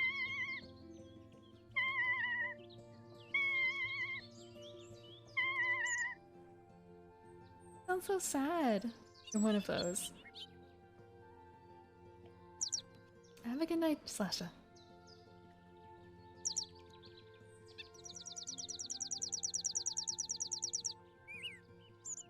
That one sounds like a phone alert.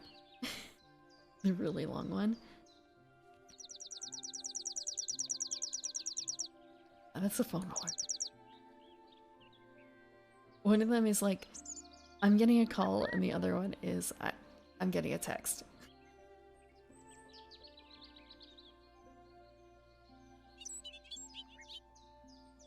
I distinctly remember playing, I think that this bird, Ferruginous hawk, I don't know if it's how it pronounced. I remember playing it physically and like hoping and never, I think I rolled like a single mouse once. It was really bad. I think we actually started doing like calculations, like how badly I was rolling on mice. It's bad. It was below average by far.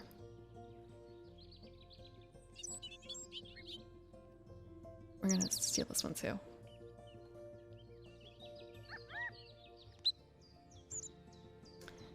Drawbird. Look at that boy. Why did he have a special noise?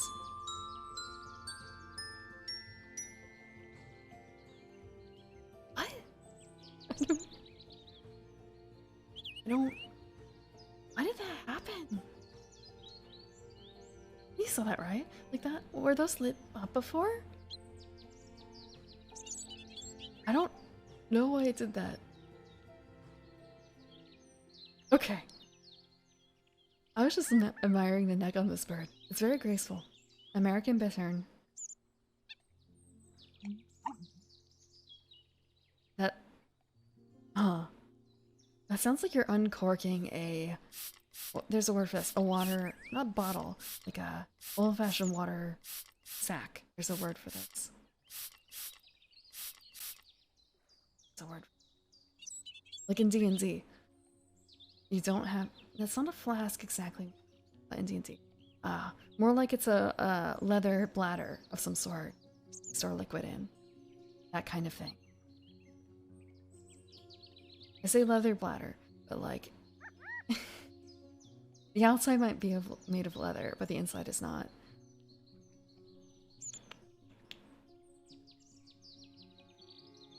Oh. I didn't mean to bounce it off. But yeah, it kind of makes the noise I would imagine that to make. Bitterns hide in reeds and cattails where they are well camouflaged.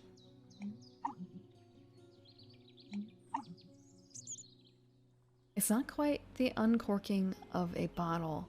It's a bit gentler than that. Chosen our bird. What's the name?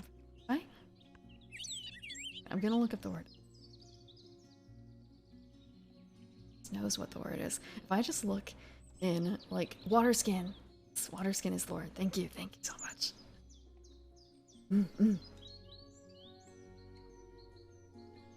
Tea. For the water. It's a throat comfort tea. Careful. And that's the end of it, and it's a bit strong.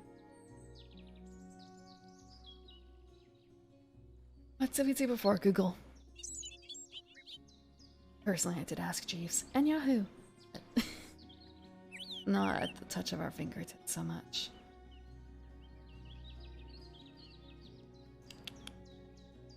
3 turns left. Now we have 3 birds we could do this with. But, again, I don't think we have the food for it. So if we play the heron, we don't have any fish. We'd be spending, theoretically,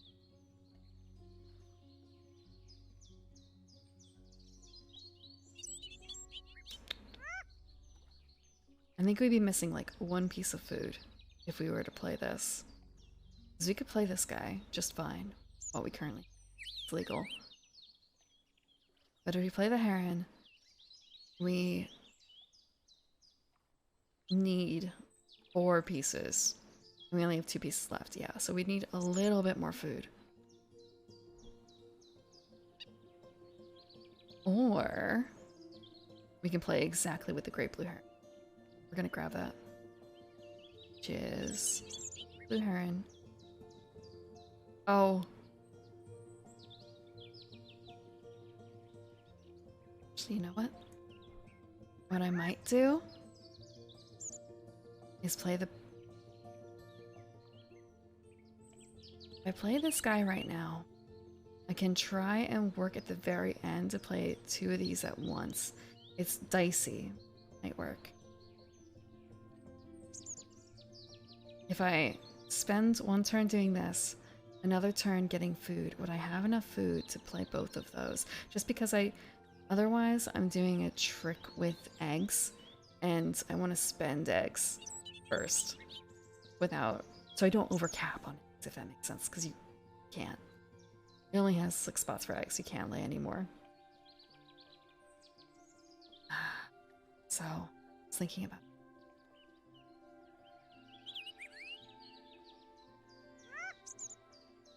It might be a little rough. Yeah.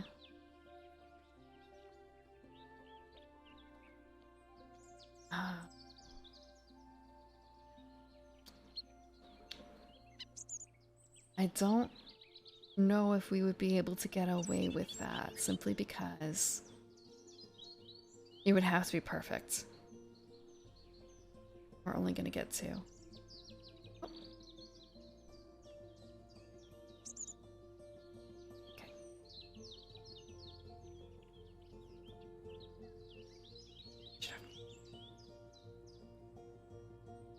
I should have muted that.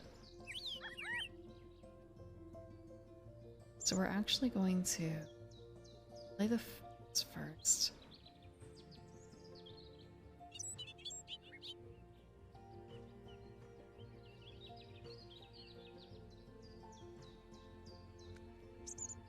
I'll have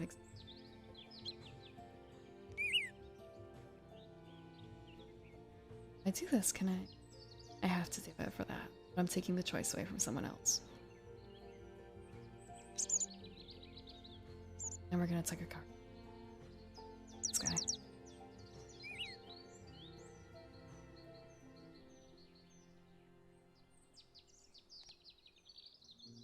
And I can't lay an egg. I can't lay another egg.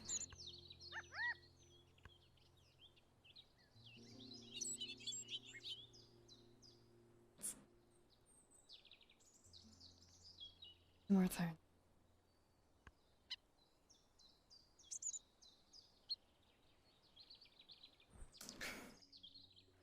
Now can we afford to pull this off? Honestly, and these are high-powered birds. Like high-point birds, I should say. I'm not a goblin. Hello, Mombina. I am a garden elf. I'm a garden elf. I think this is the first time I've been called a goblin. We did get a raid from a goblin. It's new.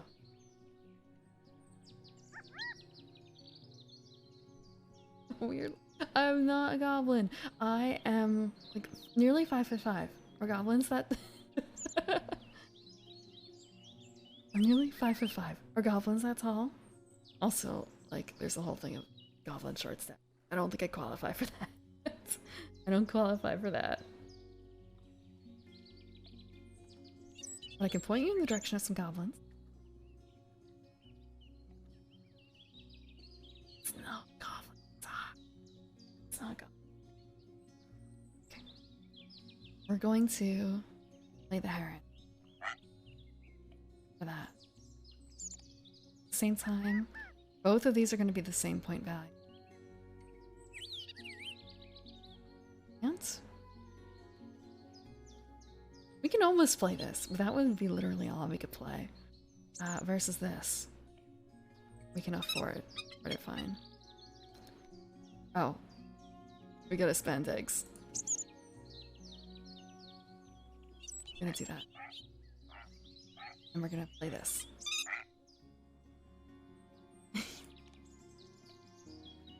And we're gonna spend an egg. Again from that same bird. Oh, we need to spend 2.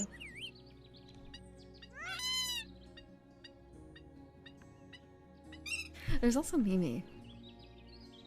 Mimi? She's not a goblin. But I don't know when she streams. Like what time. I mean, she might stream during the day.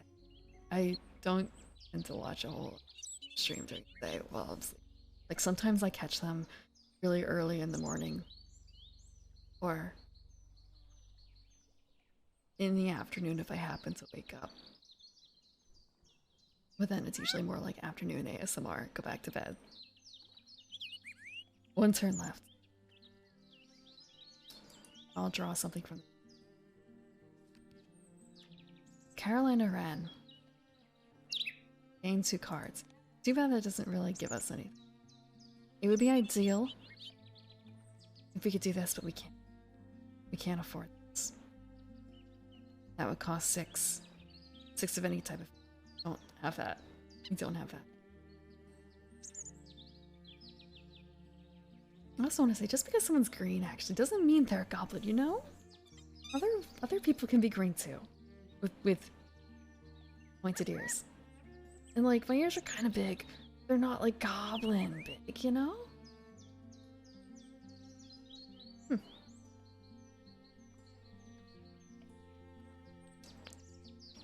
think it's still within the elvish years.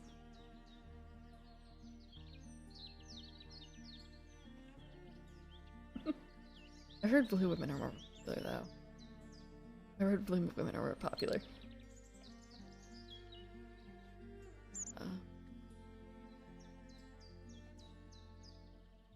I'm not an orc either. I don't have the tusks.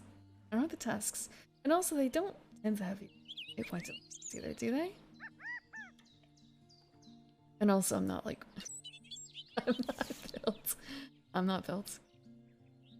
I don't want to say I wish I was that built. I think that would have issues of its own. I will say green is an unusual color for an elf. Yes, a bit. More so than like for a goblin or an orc. But they're out there. They're out there. I guess the trope for elves is blonde. Or white-haired. Depending on if it's, I guess, I, wood, or drow.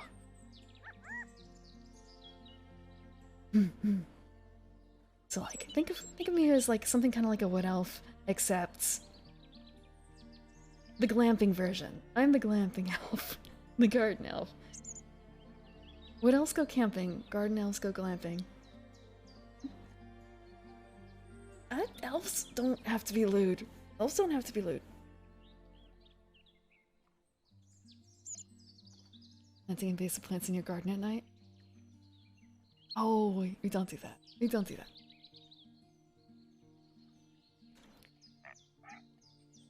I'm keeping the mints out of my own garden, and I'm trying to keep it out of yours. They don't have to be. Okay, that's fair. That's fair. I don't think I'm particularly unsay-so. Aside from kind of the outfit. A little bit. But you can't really tell from here. You can't really tell from here.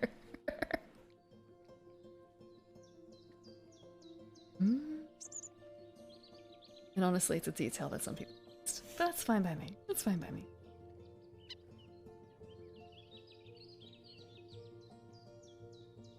To play it, but I can't.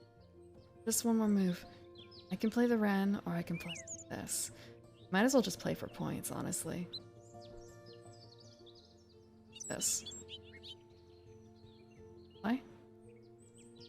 Yeah, I should be able to play it. It doesn't really get us a whole lot.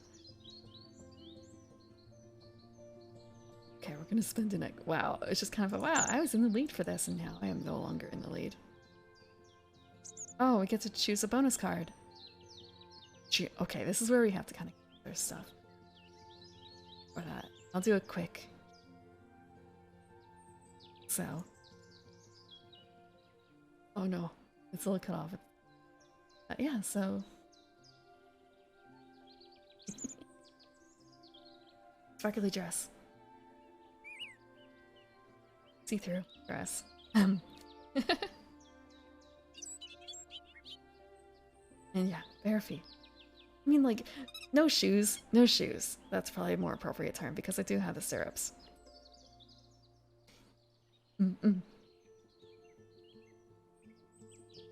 Sparkly. So sparkly that it actually doesn't fit on my phone. It doesn't fit on the phone. It's very... It's... I don't want to call it, like, formal. I guess this is kind of formal. It's just a little... It's a bit fancy, you know? Not necessarily in every dress. Maybe one day I'll get a casual outfit. A more casual outfit. So, birds with body parts in their name. I was gonna say... Okay, I guess it doesn't count. The bush shit does not count towards the body parts. Gyaru? So, I've not really talked about it a whole bunch, but like, we can go through, garden elves can go through like seasonal changes. So there's the case that there could be, you know, a blonde version out there. But at the same time, it's kind of a, oh, I want to go through that.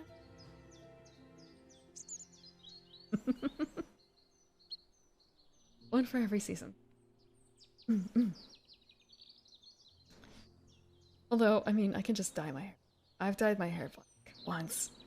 Not as a seasonal change, just this, but black. And it... it took a long time for it to come out. A long time for it to come out.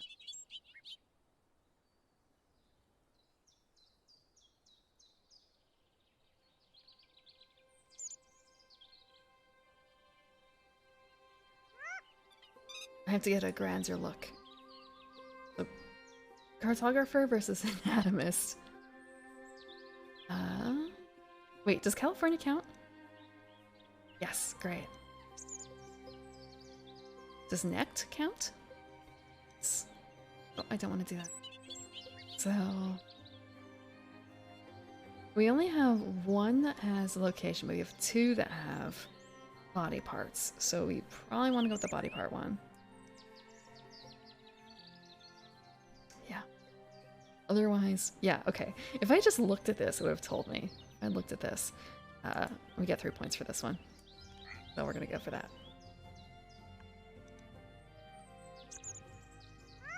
Beauty of the Wood. I haven't seen that much. Sentinels. Sentinels is another board game. I've talked about it a bit here. I have the big black box. It's a heavy game in terms of like sheer size. Wait. Okay, so we didn't win round 4, but there's still a chance that we... There probably isn't a chance. There's probably not a chance that we won the game. This is one of the hard AI. But it's good to see that like I placed between the hard AI for the most part. Thank you for that follow, Yunj Kawai. Yunj Kawai. Got it. I got it last time. Okay. How do we stack up between the two hard AIs and the medium AI? Okay. It's very nice that it shows how it breaks down here, but I know I'm gonna get absolutely outclassed after a certain point. Okay. Talk to cards. Wow. Okay, I got second. So the blue hen was another one who was a hard guy. The fact that I placed between them. The fact that I placed between them makes me happy. It didn't get last. Didn't get last against the AI. So birds was the majority of my points. Bonus cards. End of round goals, I didn't do great. I spent a lot of eggs at the end, unfortunately, but for those bird points, I bagged a lot of points at the end with those waterways. No, it's fine. Follow whenever you want to. I know some people like to follow screen too. I tend to do that, honestly. Like, I wait for the be right back screen or something so they don't see me follow.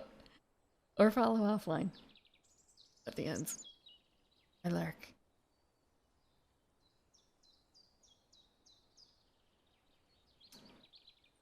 I have a bonus card?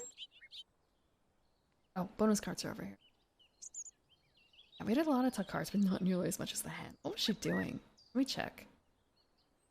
How many tuck cards did she have? There. Seeing this, she has 10 and 9. Okay.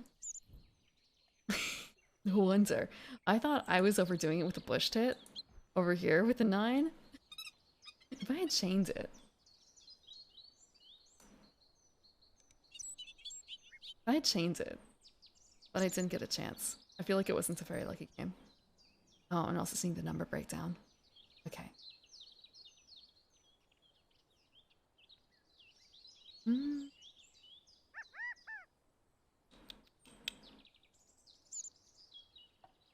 We're gonna save. I don't actually know if I'm ever gonna go back and look. Oh, right here. So this is the birds. So we can filter the birds. This is the list of cards I believe I've played, not the ones that I've seen. Oh, and this is where we get to see the maps and stuff. And I guess it has the formal name of the bird too. The formal isn't the right word. What is the word? Like taxonomy? Pika? And being able to hear the two different calls. Let me check actually. What was one of the ones that has a very distinctive listening to? Was it the Black Vulture was one of them? Check. Nope, we didn't get to play this turn.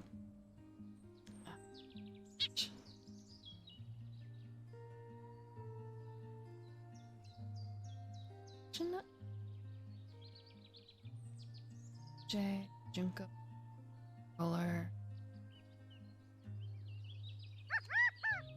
No.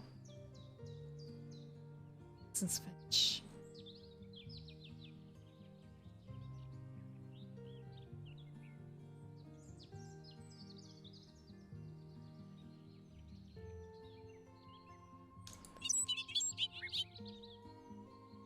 What bird am I looking for? Sandpiper.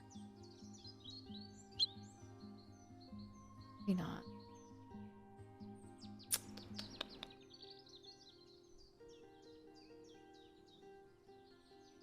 I like there was something.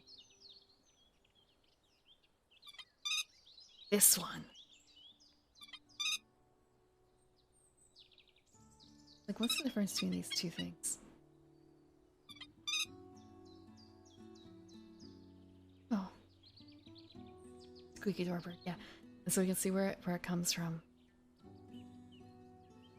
So, oh, that's really cool. I didn't actually read this trivia before.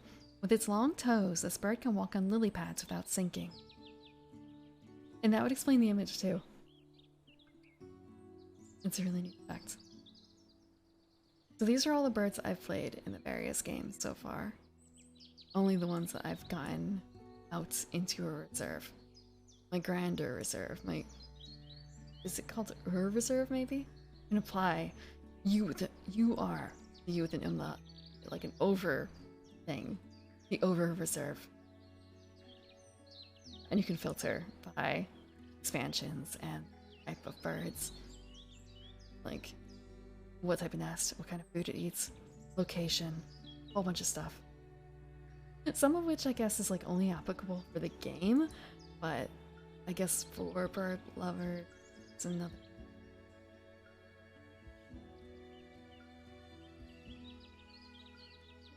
One day I'll fill this out. One day. At the end I might just even be like making really suboptimal plays just to fill it out, I imagine. But I'd like to try and do it while winning, you know? Or at least not losing. I guess this also encourages people to try different tactics with the birds. Not always going for the same type of play. Which is neat. It's a neat concept. Don't know how often it happens though. I want to say, actually, I'm going to check right now. I haven't really looked at this category because I feel like every time I do look, there's no one in it.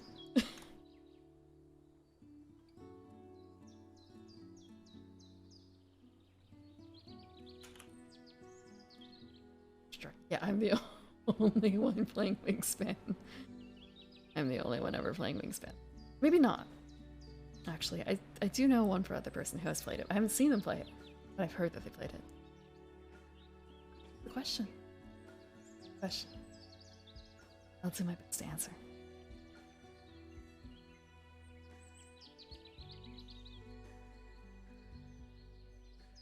Maybe the others, yeah, that's possible. Maybe people who like watch birds are more day people. I know I'm not like a bird lover necessarily. Birds are good. Birds are great. They do their thing. They're great for gardens too, to some extent. I could see it being a case of completely missing them because of time slots. But the molologist was actually the one who suggested I play this.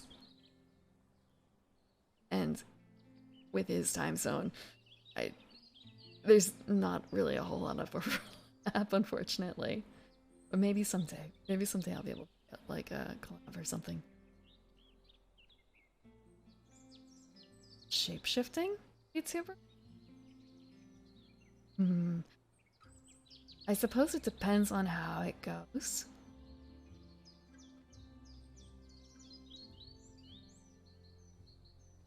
There's, I guess, like multiple ways you could define that, right? Is it someone who does like Animorph style?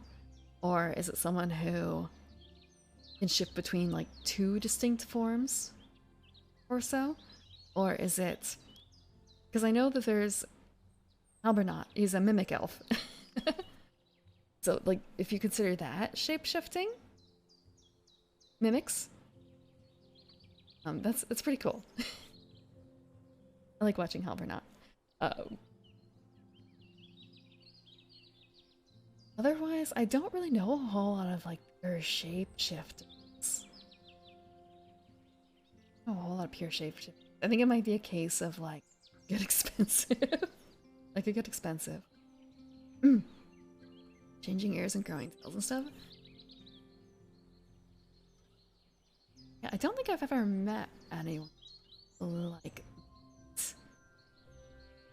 The closest has been the mimic. Like I know some people who have tops for certain additional accessories. But it's more of like a cosplay aspect and not an ingrained part of the design. Oh, except Velik. Velik is a Ketchi. She's a Irish fairy VTuber. A Ketchi is a cat fairy, but they can also shift into other forms. So I think that she has a humanoid form with like cat ears and cat tail, but she also has now a more full cat form, like Monster Hunter cat, I think it is. Style? Maybe not Monster Hunter. It's cute, but it's very furry. It's very furry. And she has a bunny form coming soon, I believe, that she's been talking about.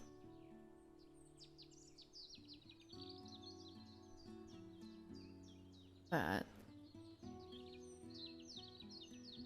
I want to say having a toggle like that, yeah, that could work. That could work. Physically become smaller when you flash. It might depend on how it's triggered.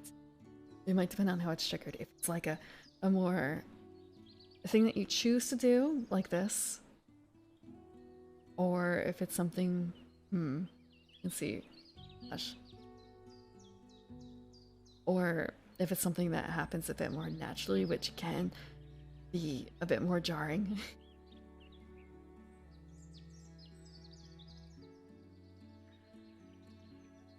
I'm gonna switch my screen. I don't know how common this is for other people. I'm sure actually something happens, but it's only more noticeable.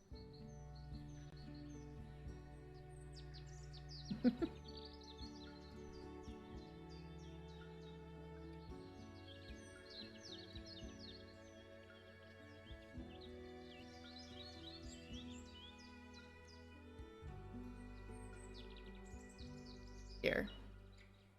I have a little bit of a blush, but when I smile, it becomes more noticeable. And the same thing with the, like, stronger blush that I have. The more I smile, like, the more I blush. So if you have it, like, a height based on that, that could get a little jarring depending on how you act.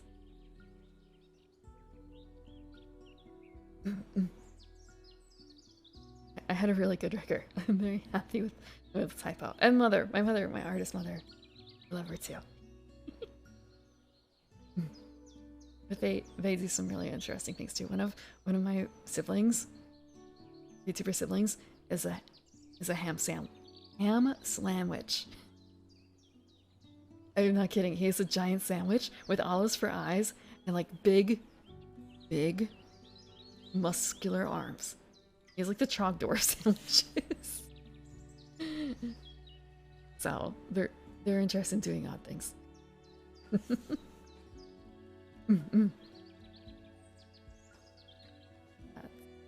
Thank you very much for coming tonight. I'm glad that we got to finish the game. And we didn't come in first, but I wasn't completely behind the AI, the hard AI. And I think we did get to add some birds to the reserve. So with that in mind, let me go from here. There is... I'm doing the ASMR category.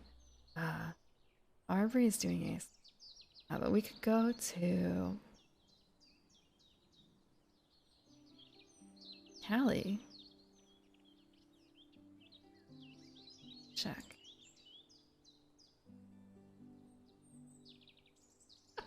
Okay, you were going to... Oh, that's right, Callie is taking care of some new kittens, I think.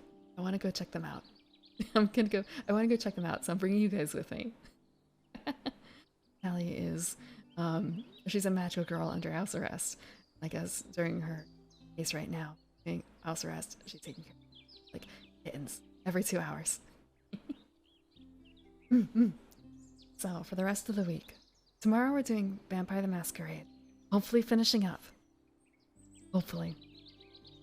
Otherwise, Saturday, I'm opening a Christmas present early. It's tradition. One present Christmas Eve, the rest Christmas. And Sunday I'm going to be doing the reading, part 2 of Murder on the Orient Express. Decided to go through with it after all. Screw Christmas. Murder story, murder mystery. But it's getting pushed on 9 o'clock at night because I am actually making a... I'm making a Starlight Dodo for dinner. I was going to talk about it earlier, but yeah, I'm making a Starlight Dodo for dinner for Christmas. So I have to actually make that before stream. And after that, we'll just have to see. Thank you again very much for coming. It was fun having... Have